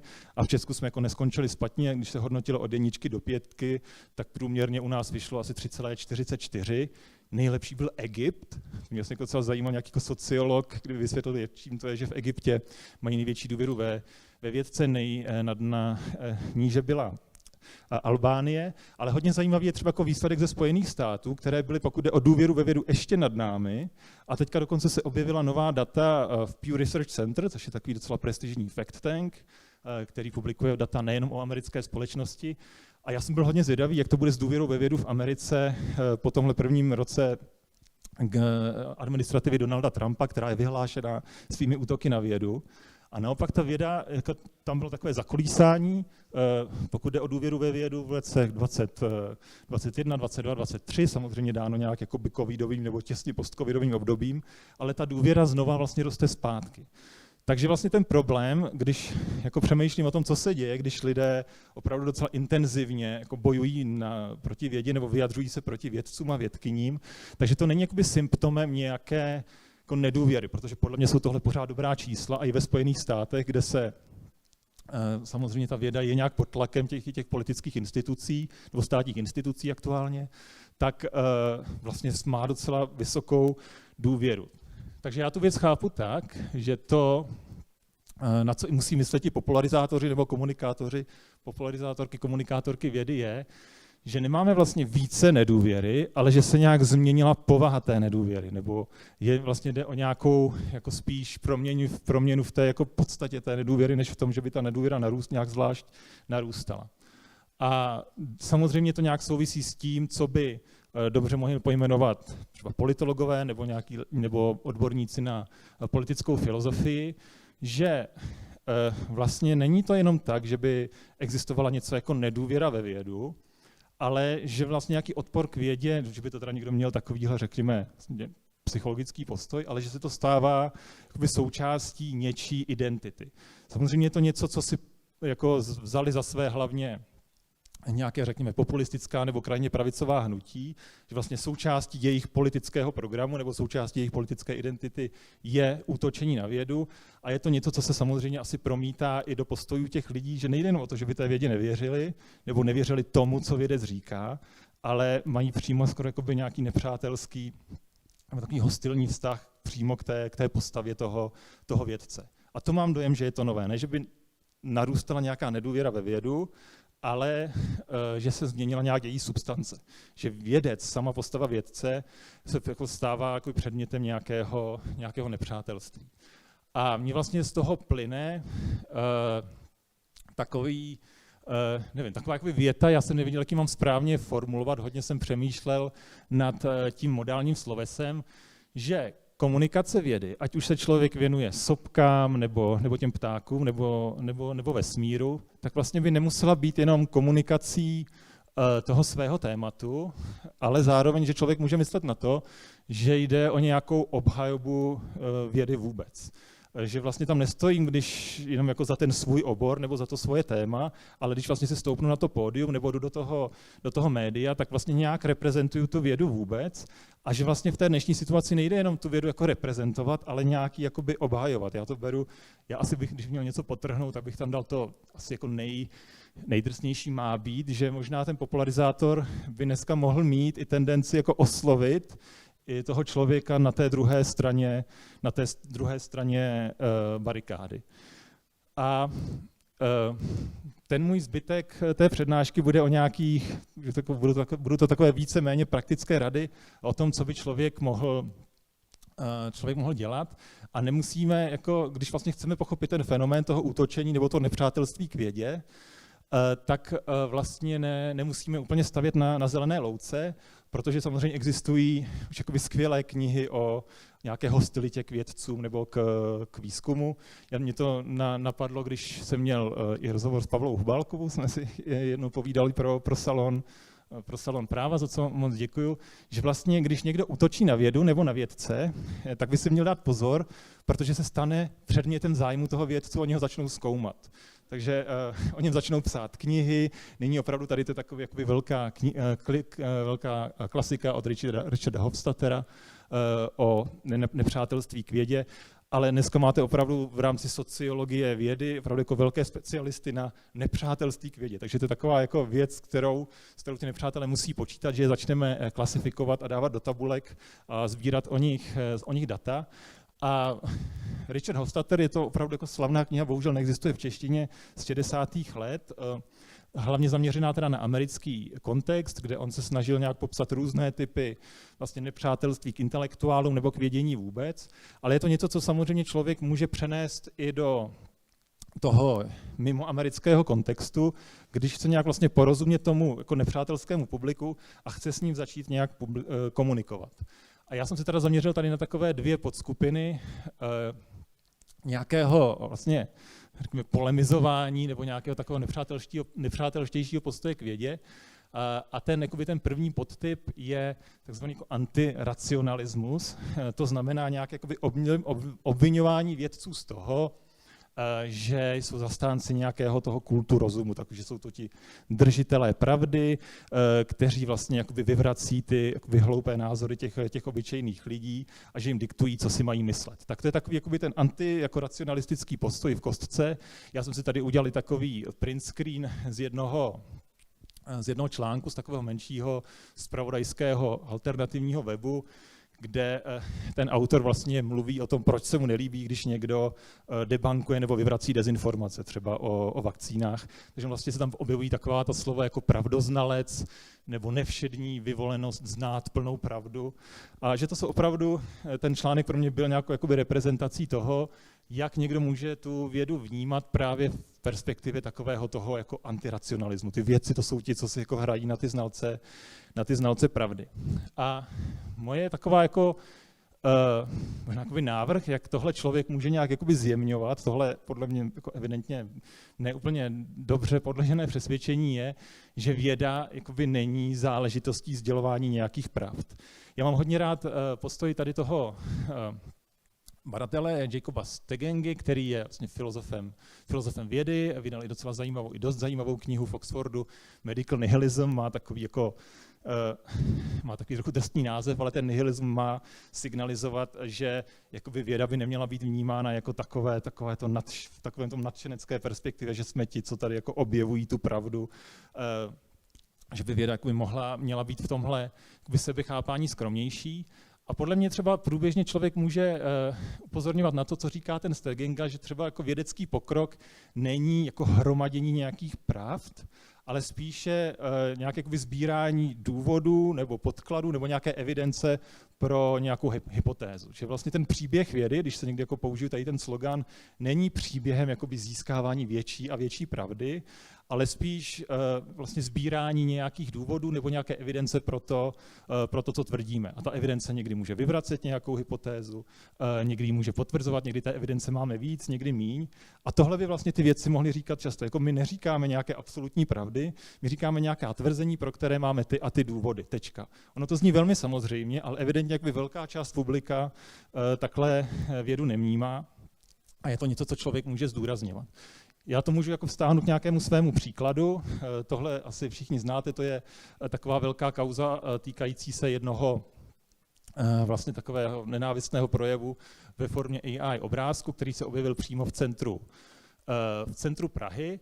A vlastně já hodně jako mluvím tady o tom příkladu. Já vím, že je to takové kontroverzní téma, do jaké míry mají vědci komentovat nějaké současné politické debaty, ale já myslím, že to je na místě, pokud prostě k tomu přistoupíme s nějakou expertízou. A já když jdu do nějaké veřejné debaty, tak třeba u tohohle plakátu zdůrazňuji třeba jednu věc, že to, na co by někdo mohl upozorňovat, je, že když tyhle ty věci budeme zakazovat, tak může dojít k takzvanému chilling efektu. To je takový chilling efekt, jako lidé, kteří se věnují právu, to možná znají. To je vlastně pojem z amerického práva, který tvrdí, že když někomu zakážete se nějak vyjadřovat třeba i nenávistným způsobem, tak ale můžete zmrazit víc debaty, než bylo vaším záměrem. Třeba lidé, kteří mají dojem, že mají nějaký kontroverzní názor nebo názor na hraně, tak raději přestanou mluvit. To je jedno vlastně z takových argumentů proti regulaci tady toho typu projevů. A tady ten pojem existoval v americkém právu už někdy od 50. let a teprve někdy před 15 lety se objevil takový jako oh wait článek. Jako. My jsme to vlastně nikdy netestovali, jako existuje něco jako chilling efekt a pak se po pár letech jako proběhl takový větší experiment a ukázalo se, že vlastně lidi nepřestávají mluvit. Je to spíš tak, že třeba mění svoje formulace, ale nedochází k tomu, že byste zakazováním nenávistných projevů vlastně zmrazili nějakou jako diskuzi o tom tématu vůbec. A takhle já vlastně to téma i prezentuju, že říkám, tohle je nějaký pojem, který se používá, ale vlastně k němu máme docela malou evidenci. Naopak velkou evidenci nebo dost jako důkazů máme k tomu, že tyhle nenávistné projevy vlastně jako nemají dopad jenom na ty, na koho přímo útočí, ale že oni vlastně mají dopad úplně na všechny ty lidi tady okolo. Že vlastně tím jsou zašazeni i ty bystanders, jakože i když nejste terčem nenávistného projevu, tak to na vás má docela silný dopad a to je něco, co je podloženo jako opravdu silnou evidencí. Takže já vlastně vůbec to téma se snažím prostě prezentovat přes to, co víc víme nebo co víme méně. A mimochodem taky existuje zajímavá evidence o tom, že takový docela těžký dopad to má přímo na ty šiřitele, že vlastně ty nenávistné projevy jsou jako kouření, že vám to způsobuje deprese a jako nedoporučuje se to. Tak to je jakoby jedna věc, jak já se to snažím prezentovat. A samozřejmě to je taková věc, která taky v té jako vědecké komunitě docela známá, ale jakože jako nebát se říct do rozhlasu nevím. Mně už takový víckrát stalo, že někdo mě položil nějaká novinářka nebo novinář pro mě jako dobrou otázku a já jsem na tom řekl jako jenom to jedno slovo a vůbec to nebyl problém, on se někdy člověk jako i bojí tomu novináři nebo novinářce to říct. A třeba zeptej se věci na připomenutí jakoby téhle možnosti máme i tričko nevím. A mimochodem i k tomuhle jako existuje zajímavý výzkum, který ukazuje, že to nevím nebo to veřejně prezentované nevědění jako rozhodně nesnižuje důvěru ve vědu, ale právě naopak. Jako ta data ukazují, že když jako ukážete svoje hranice, tak se stáváte důvěryhodnější. Já doufám, že nepřekračuju moc čas ještě. Jo, dobrý. A teďka přistupuju, já už pomalu ještě tak možná 5 minut, ještě něco budu říkat. Druhá věc, která zaznívá z toho tábora, řekněme, odpůrců vědy, nebo těch antiintelektuálů, je, že vlastně i v češtině, já nevím, jestli to existuje i v němčině nebo v jiném jazyku, máme už zavedený termín expertokracie. Je to vlastně, jakoby spadalo by to do té kolonky, která je v rámci toho hofstadterovského popisu označovaná jako antielitismus. To znamená vlastně takové to populistické schéma, že na jedné straně jako dobrý lid a na druhé straně zlé elity není vztahováno jenom k těm politickým elitám, ale i vědci jsou často jako rámováni jako někdo, kdo nerozumí problému obyčejným lidem, kdo vlastně si klade nějaké svoje abstraktní otázky, nebo kdo vlastně jedná v zájmu nějakých obchodních společností, ale že vlastně jako nezajímá to, o čem se lidé baví. Takže tady mám opravdu nějaké jako autentické print screeny. Tady je dokonce takový jeden legendární citát jednoho autora, jehož nebudu jmenovat, který vlastně rozdělil nebo pojmenoval 3 hlavní nepřátelé demokracie. První má být náboženský fundamentalismus, druhým je nacionalismus a třetím jsou experti, věda. Takže je to takový jako citát, který bohužel stále jako koluje někde třeba nejenom v online prostoru. A je to jakoby další věc, na kterou buď člověk může jakoby schodit ze stolu, protože je to prostě tak jako strašně absurdní, tak nebudu se o tom bavit, ale jako pokud je naším cílem jako nějak mluvit s tou druhou stranou barikády, tak jako jak na to reagovat. Jedna věc je taková asi jako nejjasnější, že já prostě uvádím příklady opravdu z toho každodenního světa. Třeba jako pražské metro je opravdu pro mě zdrojem spousty materiálu, hodně mluvím o pražském metru, rád píšu o pražském metru, tam se leco doslechnete, přečtete. Samozřejmě bohužel to spadá do toho oboru, který mě zajímá, takže třeba teďka bylo hodně diskuzí o takových hit and run útocích. To znamená, někdy si povídají 2 ukrajinské holčičky a vstane český vlastenec, něco vykřikne a jde pryč. Tak k tomu, že celá teorie, co to je zvláštní řečový projev, jaké jsou jeho dopady, liší se to od toho třeba, než když se něco takového objeví na sociálních sítích. Ale jakmile prostě dávám tady ty příklady, i někde říkám Pétru, tak je to nějaká věc, jak chci odpovědět na tu námitku, že se zabývám jenom nějakými svými otázkami. Ale možná o něco důležitější je, že když se člověk zanoří do té diskuze, která se objeví po nějakém třeba mediálním výstupu, tak tam vlastně nejsou hejty, nebo možná v těch hejtech, nebo pod tady tou trošku temnou formou jsou i někdy nějaké argumenty. A já opravdu často dělám, že se snažím tady z té diskuze vyhrábnout to, co pokládám za nejsilnější, a třeba v nějakém dalším výstupu na to odpovědět. Samozřejmě to očistím od těch nadávek, prostě lidi jsou naštvaní, ale prostě někdy, jak máme toho hrabala, to hledání perličky na dně, tak tam opravdu třeba může být i nějaký argument. Například podle mě silný argument, který já často i v těch útočných diskuzích slyším, je, že my třeba, když budeme regulovat nenávistné projevy, a já jsem příznivec regulace nenávistných projevů i na sítích, já jsem v tomhle takovýhle, to je prostě můj postoj, mám ho nějak zdůvodněný, ale že vlastně tou regulací my se těch nenávistných projevů nezbavíme. Prostě lidi si to budou myslet dál, jenom se někde schovají, což mimochodem skvěle popisuje právě Julia Ebner v té knize, že ty komunity, které mají, řekněme, ten nenávistný pohled na svět, tak oni si vytvářejí svoje nějaké diskuzní skupiny, mají svoje večírky, svoje přednášky, můžou mít i svoje školky víceméně, že to tam schádne, že prostě drží takhle při sobě. Takže to já beru silný, jako silný argument a snažím se na něj nějak odpovídat. Podle mě na něj jde nějak odpovědět a pak samozřejmě silný argument také je, že když vy zavedete nějaké regulace proti nenávistným projevům v rámci nějakého dobře fungujícího demokratického státu, může se stát, že za 4 roky vyhraje volby někdo, kdo tam bude mít tady ten paragraf a využije ho k tomu, aby třeba umlčoval někoho, koho onálepkuje tady tím zákonem. Takže vlastně takový další, podle mě silný argument, jedna věc je, že chceme regulaci, ale jak ji napsat tak, aby nebyla zneužitelná. Tak to je něco, co člověk zaslechne i v těch útočných diskuzích a já se na to snažím odpovědět.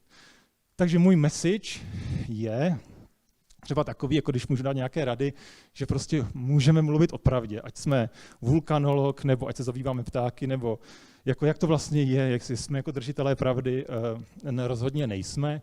Potom vlastně sdílet ty argumenty té protistrany, pořád myslet na to, co se tam děje. A já myslím, že naším cílem může být právě oslavit blanické rytíře, že třeba nebudou, že odloží ty svoje halapartny a budeme prostě jenom si vyměňovat argumenty a tohle nějaká naděje, kterou nemám nějak vědecky podloženou, to nějak prostě ke mně patří. To je všechno. Díky za pozornost.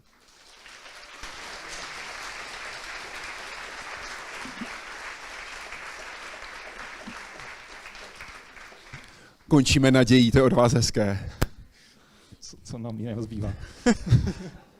Pokud máte hned teď nějaký dotaz, jsem s ním. Než zvážíte, jaký to bude, Paulíně dáme mikrofon. Když jste zmiňoval to nevím, vybavila se mi situace z pandemie, kterou jsem osobně zažil před studiem, před vysíláním. Mohu to říct, protože se to týkalo ministra zdravotnictví a těch ministrů se nám za tu dobu vystřídalo tolik, že nebudete vědět, který to byl. Kdy pan ministr mi říká, vy to máte, pane Stachu, strašně jednoduchý, vy všechno víte. A já říkám, pane ministře, nevím, ale já když to nevím, tak říkám, že to nevím. A on, no to máte tu výhodu. Já nemůžu říct, že nevím. A říkám, a prosím vás, kdo vám to řekl? Takhle jako stojíte vy, stále jeho tiskový mluvčí, který udělal přesně tohle. Pak jsem odešel a jenom jsem slyšel, že probíhala další debata mezi těmito dvěma muži, kteří tam byli. A to je vlastně smutné, že ty politici nemůžou nevědět. To je tak jako smutná součást toho povolání asi, nevím. Ale my vědci si to můžeme dovolit. Já myslím, že to spíš jenom myslí někteří. Jinak odpověď na všechno má pouze politika Wikipedie. Prosím. Dobrý den, moc děkuji za přednášku. Bylo to vůbec nejisté, bylo to hodně zajímavé a hodně jisté. A já se chci zeptat, vy jste mluvil o podpoře institucí a vlastně mluvil jste o té jedné části, to znamená, ta vaše přednáška je vidět. A potom jste začal těmi nenávistnými projevy a tím, co se stane, když teda vstupujete do toho prostoru. A proto se chci zeptat, jaká je podpora institucí jako tam a co si myslíte o roli vlastně vaší třeba instituce, jakou máte zkušenost s podporou, pokud teda se dostanete do toho kolotoče nenávistných projevů a tak dále. Jestli si myslíte, že ty instituce teda do toho mají vstupovat a jak? A možná klidně sdílejte i z osobní zkušenost, jestli byste to chtěli. Já chápu, že každý je jako jinak nastavený. To vlastně je jako pro mě ta první otázka, a tu druhou jsem měla taky zajímavou a tu jsem zapomněla. Takže, tomuhle se říká takzvaná self-evaluace. Ano. I v rámci otázek. Promyslete, jaká byla ta druhá. My jdeme na tu první. Podpora instituce po té, co se rozjedou hejty, po té, co jste byl venku. Jaká je na Akademii věd? Já zaprvé musím říct, že tohle opravdu není jenom nějaké takové laciné pochlibování, protože to je moje instituce, tak chci jako chválit Filozofický ústav, ale já se tam jako opravdu cítím dobře, pokud jde o podporu mě, jako někoho, kdo zároveň vystupuje hodně do veřejného prostoru, že jsem nikdy jako neměl pocit, že bych jakoby trochu utíkal z práce a že bych dělal něco pokoutního, jako naopak ta podpora je tam velká. Já myslím, my tady máme i naší PR, kterou jako moc opravdu děkuji za podporu a o tomhle jsme vlastně moc nediskutovali. A je to asi věc, o které ještě mám dojem, že o které se docela málo mluví v rámci těch interních debat mezi tím vědcem a institucí, když se stane nějaký takový útok, co budeme dělat. Jako už víckrát jsem zaznamenal, vím, že to byl třeba případ paní Kalhousové tady, že když to opravdu takhle jako velká jako nebezpečná věc, že ta instituce se za ní postaví, což je... Pardon, tady jenom možná připomenu, šlo o zneužití jméno Ireny Kalhousové k vytvoření vlastně fiktivního dokumentu, který byl jakoby jí podepsán, jí vložen do úst, přestože nic takového neřekla. Jedna z největších odbornic na Blízký východ v České republice. Ano, a samozřejmě to bylo jako myšlené jako nějaký jako spouštěč jako dalších útoků na ní, tak to mně přišlo jako úplně příkladné, jak se ta instituce zachovala jako na obranu té vědkyně. Tohle jsou takové vlastně jako takové trošku mikroudálosti, nebo je to taková vlna, která se někde objeví, na člověka útočí, co by ta instituce mohla dělat. Já vlastně mám třeba docela silný postoj k moderaci obsahu na sociálních sítích. Podle mě, co by ty instituce mohly dělat, pokud si sociální sítě zachovají. A samozřejmě to je taky jako velká otázka, jak na nich pracovat.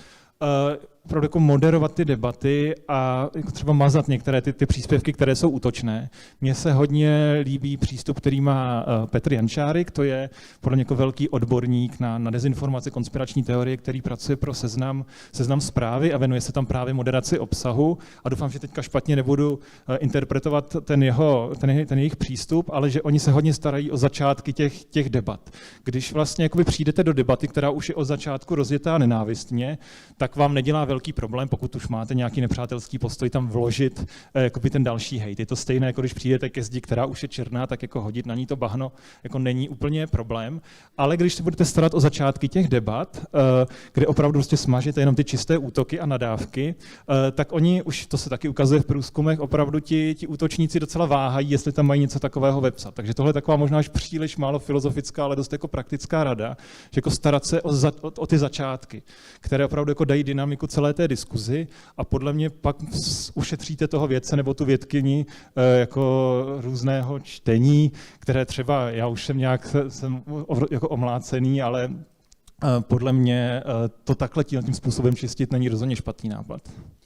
My jsme se o tomhle tématu, a teď to vypadá taková self-reklama, bavili v letní podcastové sérii s Tomášem Koblížkem v Hyde Parku civilizace, kde on popisoval vlastně tu spirálu, která se roztáčí tím, že necháme začátek debaty rozjet nějakým směrem, tím směrem pak postupuje ta debata, ale vyostřuje se víc. Jinými slovy, kdo nezvládne začátek, dojede na tom na konci o to víc. Ale já se vrátím k té svojí původní otázce. Jakou podporu máte od Akademie věd v okamžiku, kdy se rozjedou hejty poté, co jste byl ve veřejném prostoru? Já opravdu musím říct, že přímo takhle technicky, jako ještě jsme o tom jako se nebavili, že bych chtěl po té instituci nějakou záchranu, ale já mám mě opravdu v tom hodně pomáhá, že ta moje činnost má nějaké jakoby uznání ze strany té instituce. Jako kdybych byl někdo, kdo dělá tuhle činnost tak trochu jako v uvozovkách pokoutně, kdo jako utekl, to i mi říkal jeden kolega, že když jde někde do médií, že vlastně jakoby to bere tak, že utekl z té laboratoře a že se bojí, že ho uslyší jeho šéf. Takže kdybych tohle jako udělal... Je komunikace poměrně problematická, ano. Ano. A kdybych měl tuhle jako... tohle vnímání sebe sama jako někoho, kdo trošku jako vlastně nedělá tu práci, co by měl dělat, a zároveň by se tohle strhlo, tak podle mě bych to jakoby vnímal mnohem hůř. Takže jako tohle už jenom toto povědomí, že ta instituce za tou mojí činností jakoby hodně stojí, mi docela pomáhá. A jak máte vydiskutované, pokud jste to řešili? Kdy mluvíte za sebe, já jsem tady Tomáš Koblížek, expert, ale vy jste tam zároveň ten, který je z Filozofického ústavu Akademie věd. Jak máte vydefinované, co je za vás, co je za instituci? Jak to máte rozdělené? No, to bych tady ještě měl pozvat naší paní PR, jak to... Kde pak ji máme? Vlastně, ne, já tady nechci paní Říhovou, já tady nechci paní... skrytá úplně vzadu. Je to hrozně hodná naše paní Říhová, která moc děkuji za všechno. A samozřejmě jsme o tom vedli jako diskuze. Nechci nic říct, a teď to nevypadalo úplně věrohodně, co jste teď říkal, Tomáš, jo? Ne, opravdu, jako vedeme teď o tom... Teď jsem netvrdil, že to není pravda, jo, nechápejte mě špatně. Ne, ale pojďte nám to říct, no jasně. Může si Tomáš Koblížek říkat jakožto člověk, který má nejenom tady napsáno Filozofický ústav Akademie věd, kdy chce, co chce do médií? Nebo je tam něco, co vy jako mluvčí řeknete, pozor Tomáši, tohle ne, protože já tady zastupuju tu instituci a je na mé zodpovědnosti, abyste některé věci prostě neříkal. Diskutovali jsme o tom, slyšíme se? Ano. Poměrně jako jenom v základu, a sice Tomáš, pokud vystupuje za instituci, tak se musí opírat o vlastně nějaká vědecká podložení nebo odkazovat na výzkumy. Prostě to, o čem mluví, se musí opírat o vědecké poznatky. Jakmile říká něco, co už je více jeho názor, tak je potřeba doplnit, toto je názor mě jako Tomáše Koblížka, a myslím, že Tomáš to poměrně důsledně dodržuje. To je taková harmonie úplně. Rád vidím, já jsem nadšený z toho. Jako jenom já bych sama ráda, a přiznávám, že jsem o tom jako přemýšlela, našla třeba nějakou sofistikovanější poučku, jak se v tomhle pohybovat, ale přijde mi, že speciálně to Tomášovo téma je taková hrana a tak tenký led, že prostě vždycky budeme asi trošičku balancovat, ale tohle to jsme si řekli, že prostě za instituci, když mluvím, opírám se o vědecká fakta, na která mohu odkázat. Jakmile je tam můj názor, doplňuji, že to je názor mě, Tomáše Koblížka.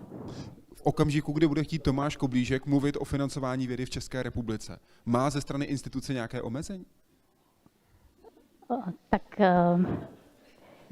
o tom jsme se... Tomáš si myslí, že ne, evidentně. To přiznávám, že o tomhle jsme se nebavili. Řekla byste mu ne?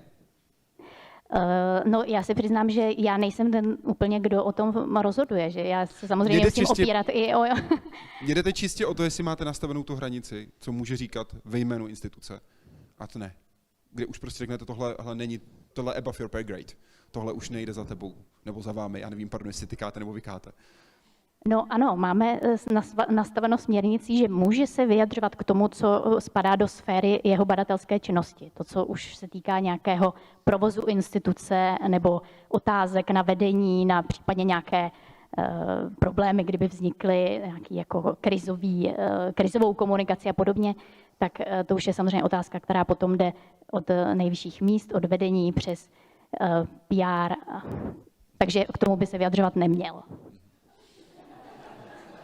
Jana Říhová, moc vám děkujeme.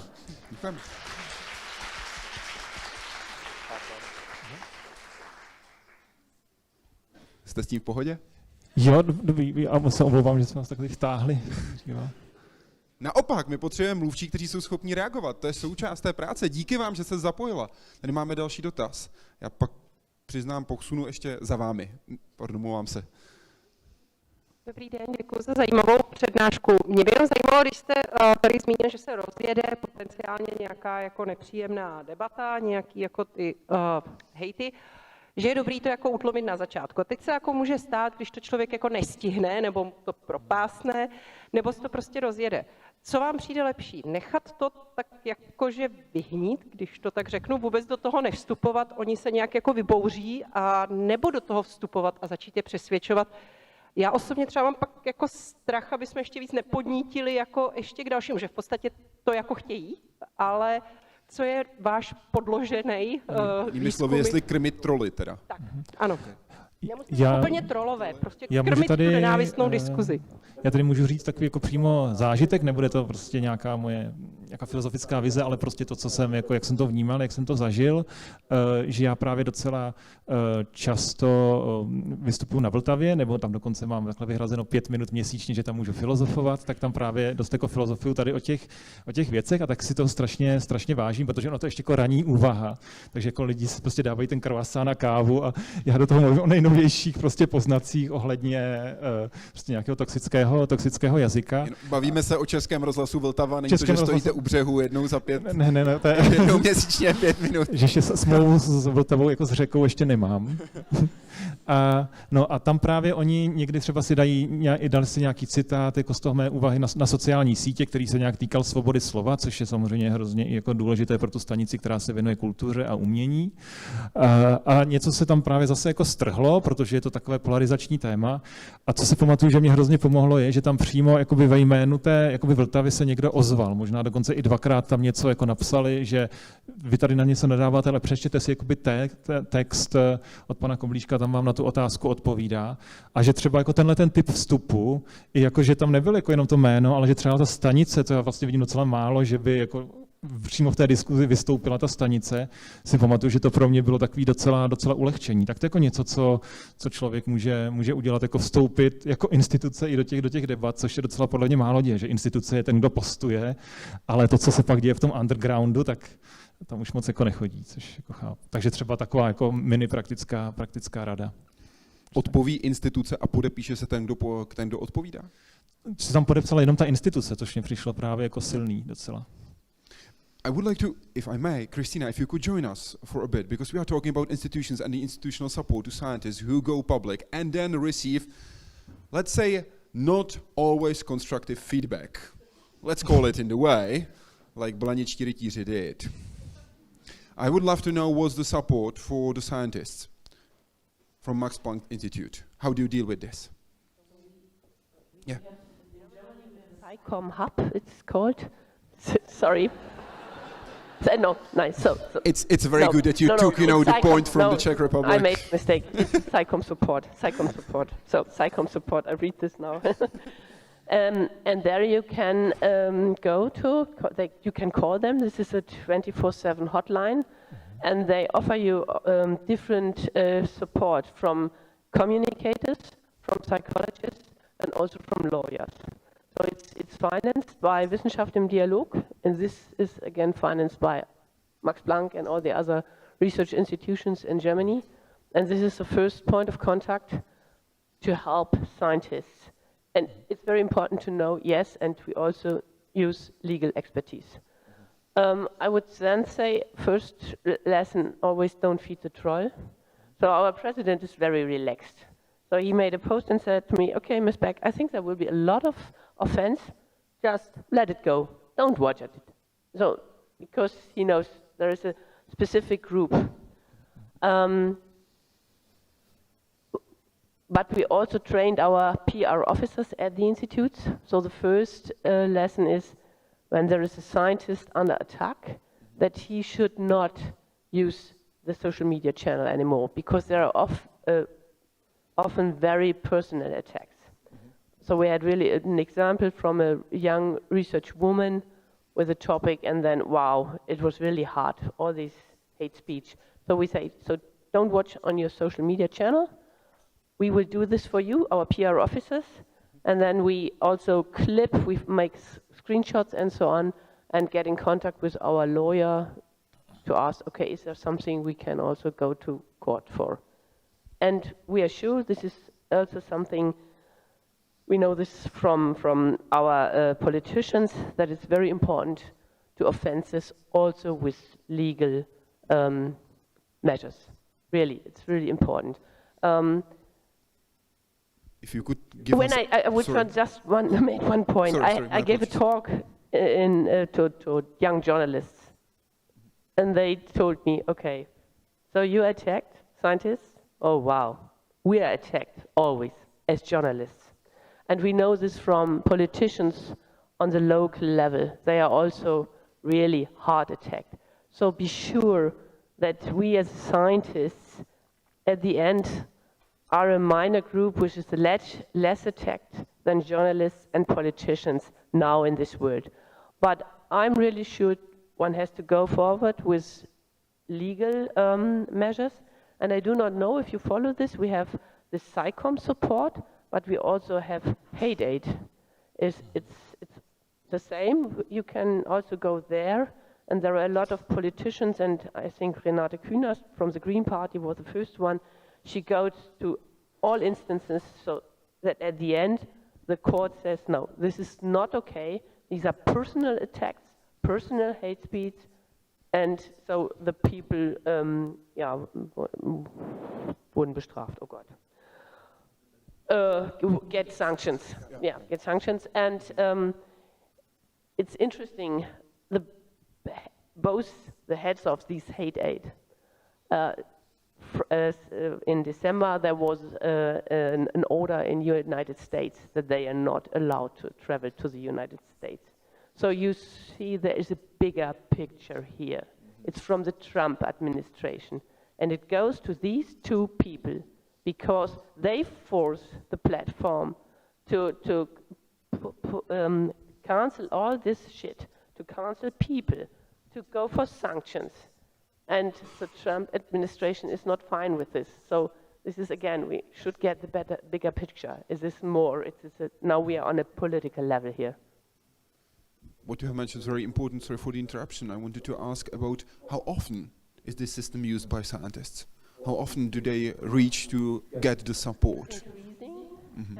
But it depends on special disciplines. Mm-hmm. And women are more attacked than men. Oh, definitely. There is no question that it's in every single, even in the field of journalism. Hardly attacked. So yeah, in the field of journalism, women are more attacked, more personally attacked. Yeah. That's what I would like to stress out than men are. If you would like to learn something about it, I can give you examples of my colleagues who are under horrible pressure. That is not horrible because it is the pressure. That's what we are naturally, in a way, forced to be able to handle, but in the way that the attacks are coming, the style that are coming. There was a question from the audience. Tom, if you could shout at us, or I will give you my microphone for a bit. Thank you. I just wanted to flag for everyone here that there is actually a special issue of the Journal of Science Communication coming out on hate speech later this year. And one of the things that came in, and this is your response just prompted me with that, some of the research from the Netherlands, and there's a commentary paper that I'm contributing to that's going into this as well.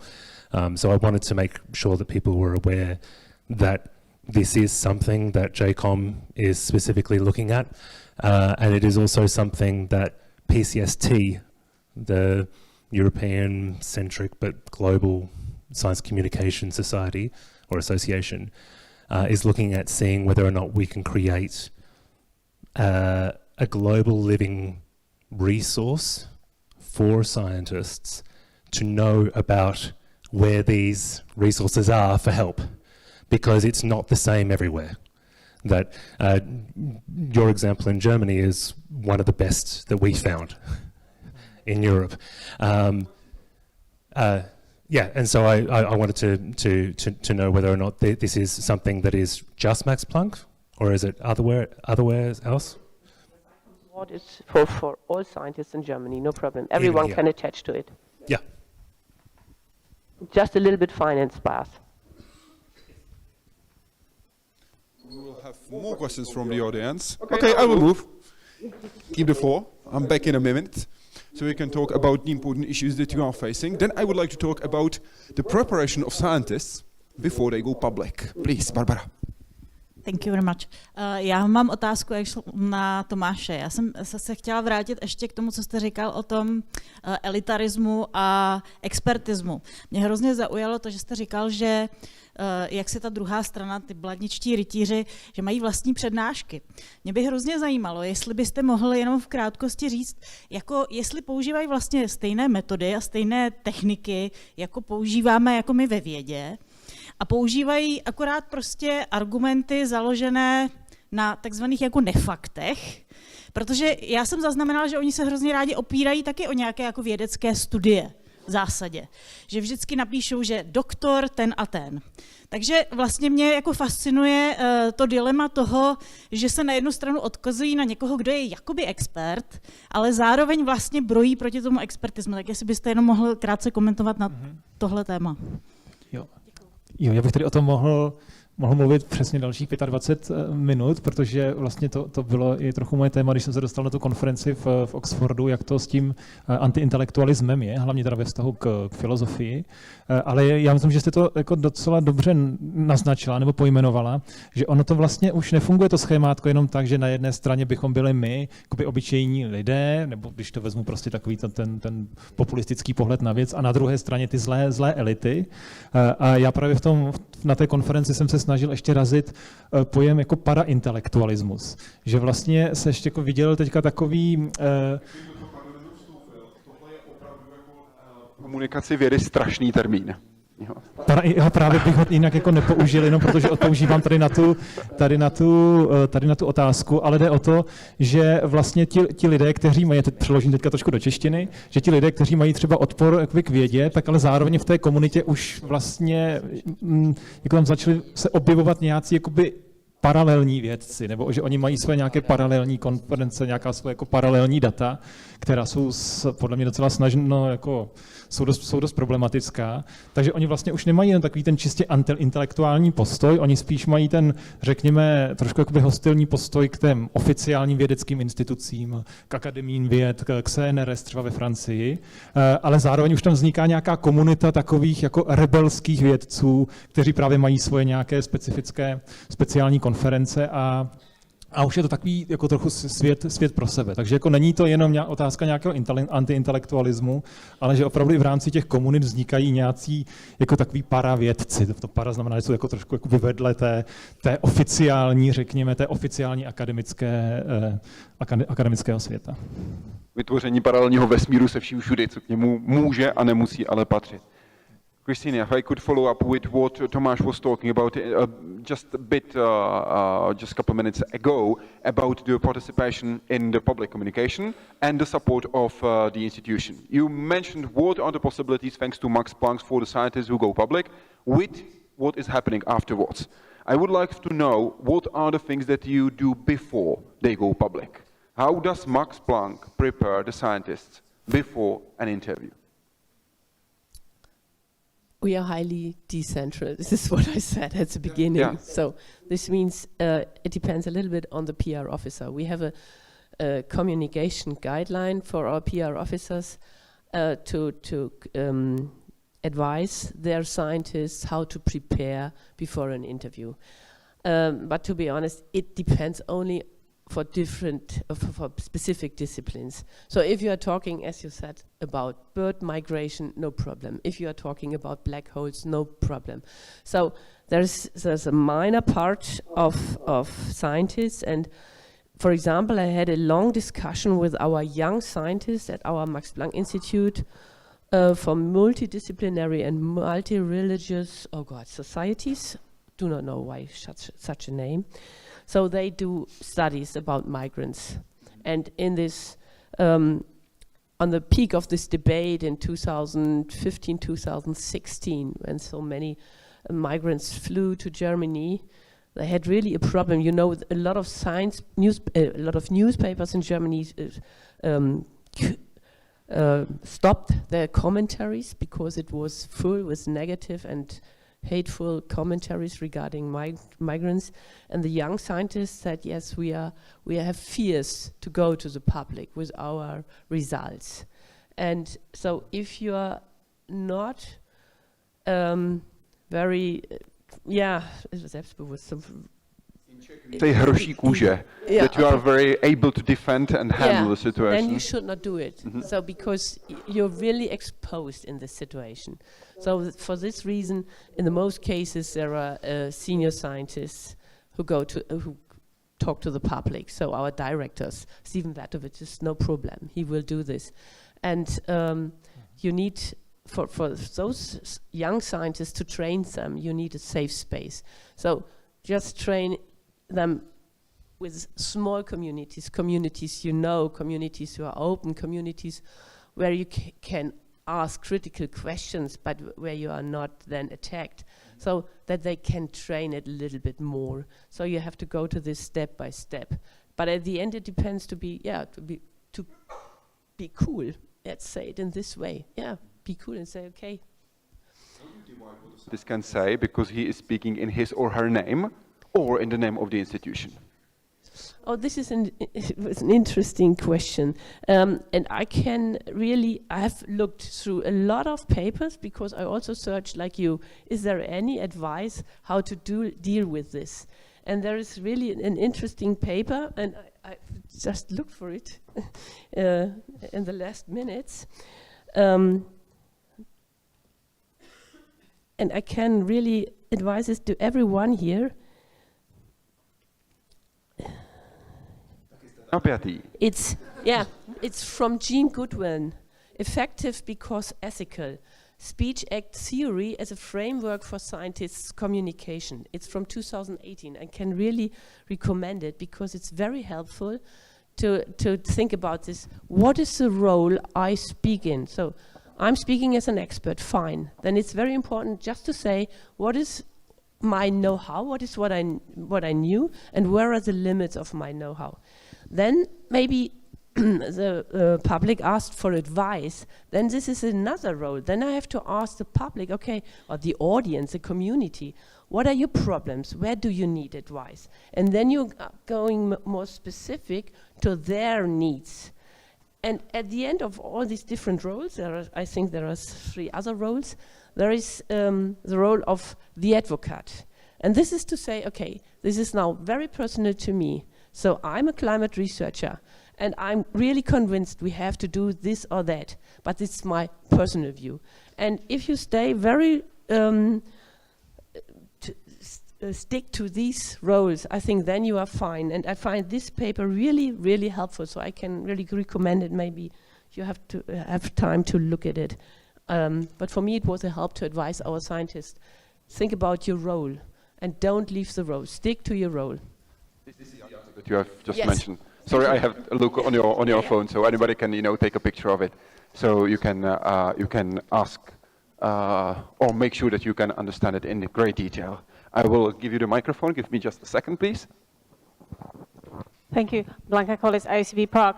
I wonder if there should be some systematic training, compulsory training for PhD students or even master students in media talking. In my PhD way back in the United Kingdom in the noughties, I did this Sense About Science. It was a charity who was doing these Voice of Young Science Network, and these workshops keep on running. So I think maybe do that as part of training. Yeah, there is an offer. We have a Planck Academy, and our PhD students and postdocs can book their trainings. My problem is all these offers are in English. But to talk in Germany, you have to talk in German. This is the biggest problem. Why are in English? You don't have your own people doing the training, or who's doing the training? No, the problem is it doesn't help me to have scientists who talk in English. Yeah, exactly, but why is the training just in English? Yeah, because all of our international students only speak English. It's the biggest this way. problem. Sorry, I missed. Sorry, so this is the biggest problem. We have, as I told you, We have scientists from 137 countries, and they are fine to come to Max Planck because at our institutes they only need to speak English. So, and if you ask at the end, so maybe they do German up to grade A2. This is, you can ask for a coffee or something like this and can say hello. But to be honest, it's not more. So at the end of their career, so for example, we have a lot of Indian students and they say, okay, we would now like to start in the German market here. We are looking for a job market as a job. We are looking for a job. And then they always had the problem, but you don't speak any German? Oh, sorry. Mm-hmm. So we will not change it. And so they should, invest more time learning German, but for them it's also, it's complex because in the lab they always only speaking English and they do not meet people speaking German. But for science communication, that was really my point at the beginning, we have to speak in the country's language. You cannot go to the people and say, oh, I can explain you my research, but I can only explain it in English. It's stupid. I just have to say that I have a colleague from Germany and he's now learning Czech, so very soon he might appear in television or something, I hope. But I take it as very nice from him. Yeah, just to put it in perspective, if you are speaking in English to the Czech audience, the viewership is immediately lowering by at least a third. At least. That's just the point of reality. That's just it. And so you may have a talk to a lay audience, but all of them are academics, no problem. So we can offer an English talk in Berlin, in Munich, this is no problem. But then you have, again, the small academic community, which is fine with science, and you will not address, as I said at the beginning, the regular, normal people. Who is doing the training for those who speak in German in Germany for you? Who do you hire to train the people that you want to go public, that you want to go to? So you can book courses at NAVIX. This is a National Institute for Science Communication, which was established by Holzbring, I think about 20 years ago, and which is now in Karlsruhe, and they have also a lot of online workshops. So there you can make all these trainings. And we offered this at the beginning, and now my colleagues from the Planck Academies told me, okay, this is a problem, these courses are not booked because all of our scientists speak English. Hello, the ornithologist here. Thank you for both amazing talks. I have a question first, maybe for both, but mainly for Thomas. First, I can speak for the audience that we were waiting when you will undress, because we know what you have under your sweater when you were showing the T-shirt. But okay. The question. The question. Do you have a T-shirt? Okay, thank you.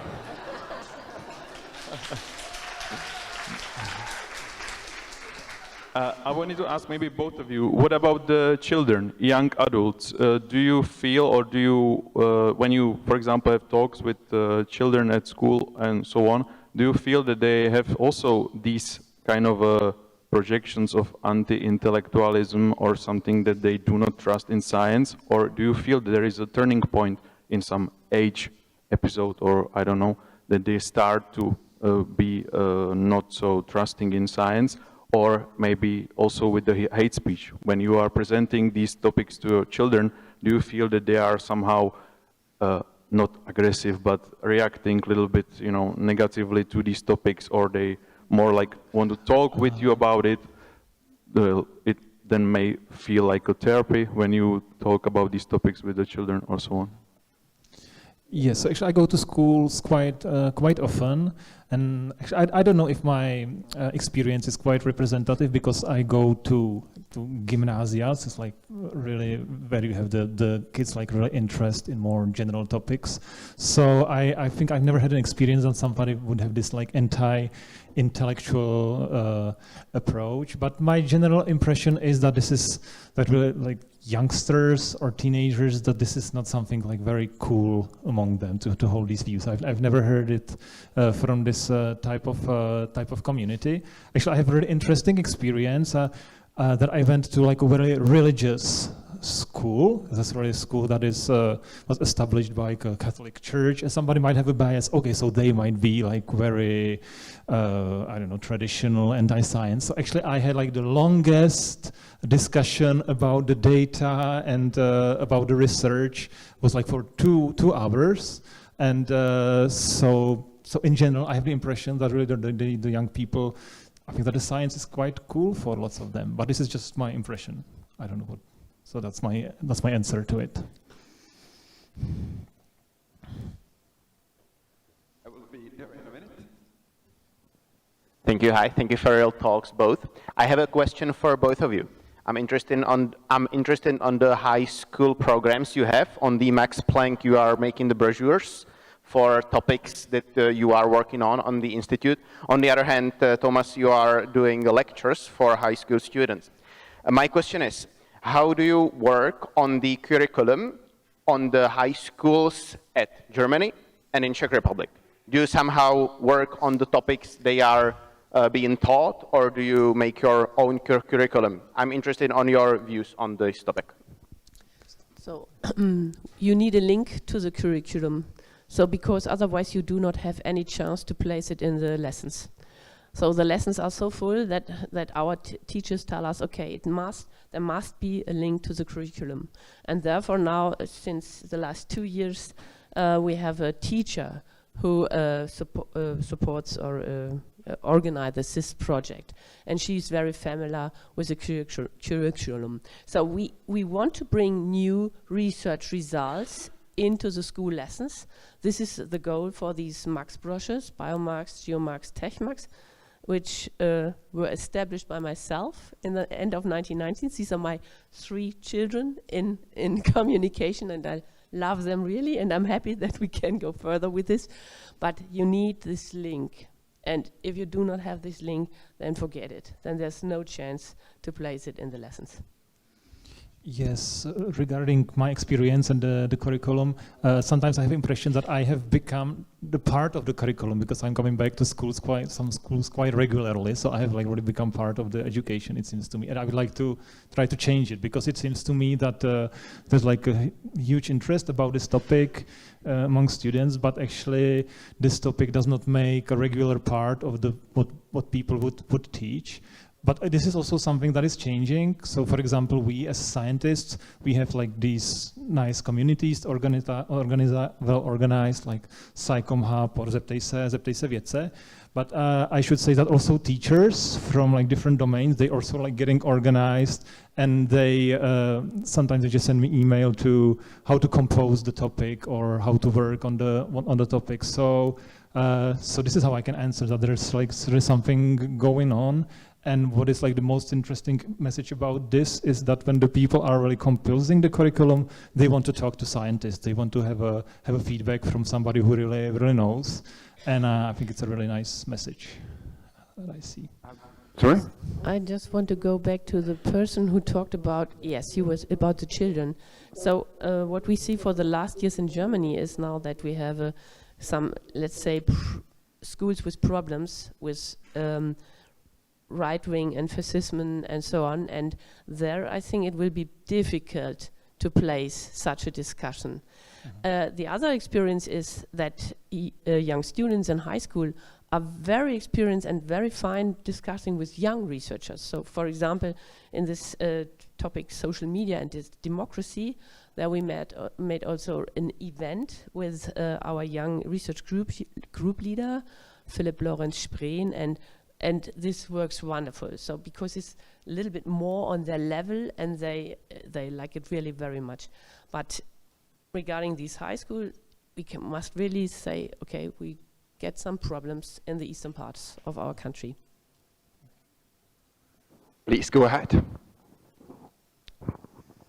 I have a question for both of you, and it's a connected question. So we are from the Institute of Physiology, and as you can imagine, the scientists, they do animal testing, like on rodents. Yeah. And so the solution for now is to not communicate this topic at all until we have a training. But I wanted to ask if you have any experience about it, because, and then the next question, If we, for example, post a reel on social media about lab testing, it's helpful for drug development and so on. We can argue about that. We can have these logical arguments, but there is also ethical side. So how can I support the scientists, for example, in the comments, if the question is also ethical?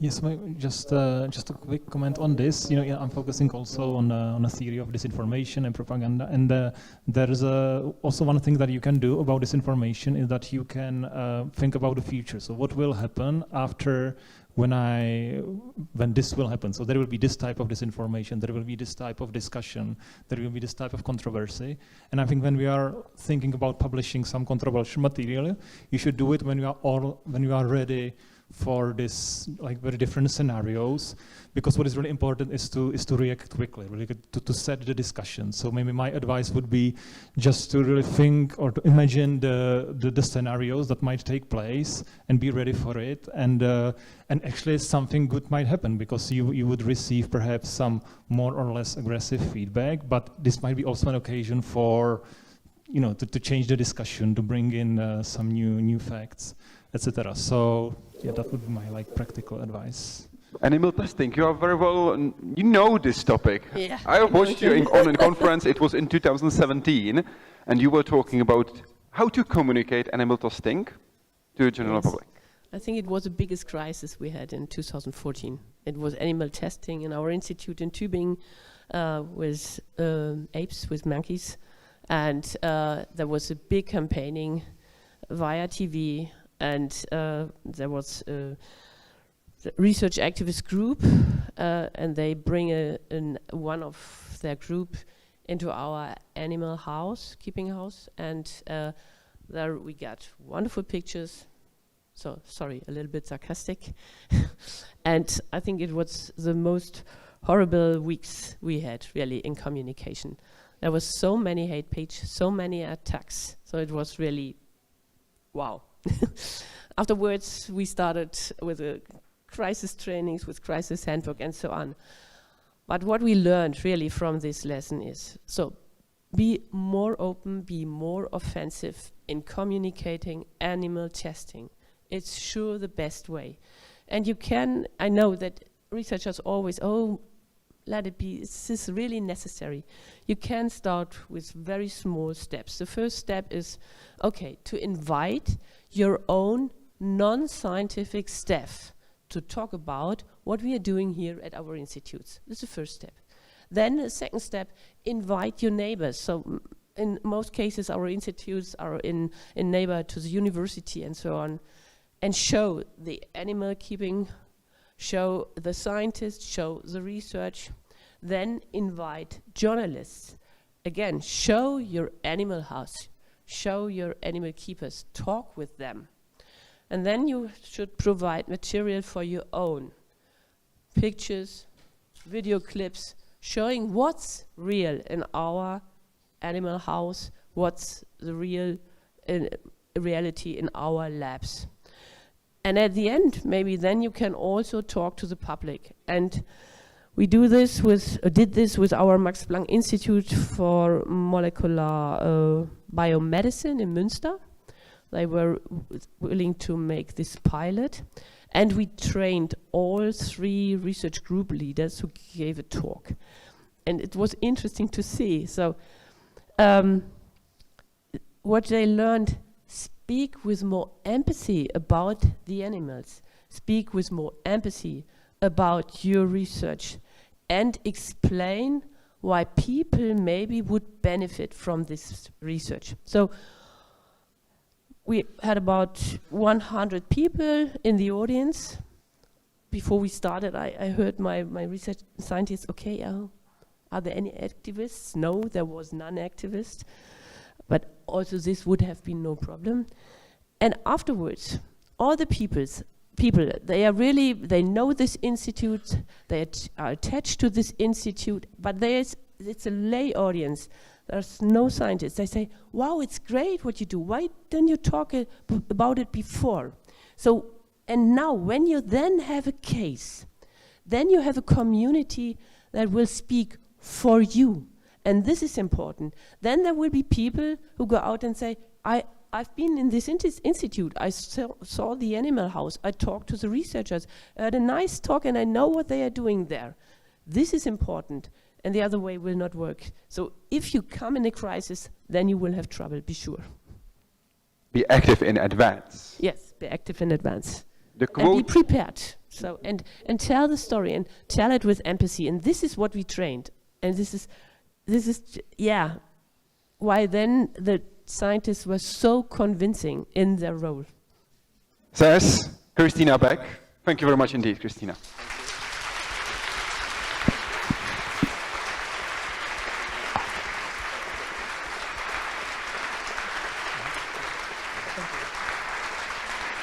And Tomáš Koblížek.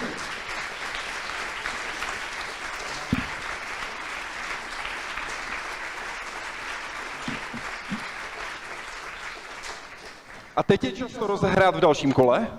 Do 3 hodin je čas.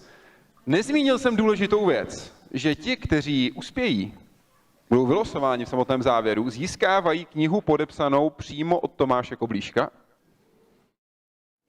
Jsou celkem 3.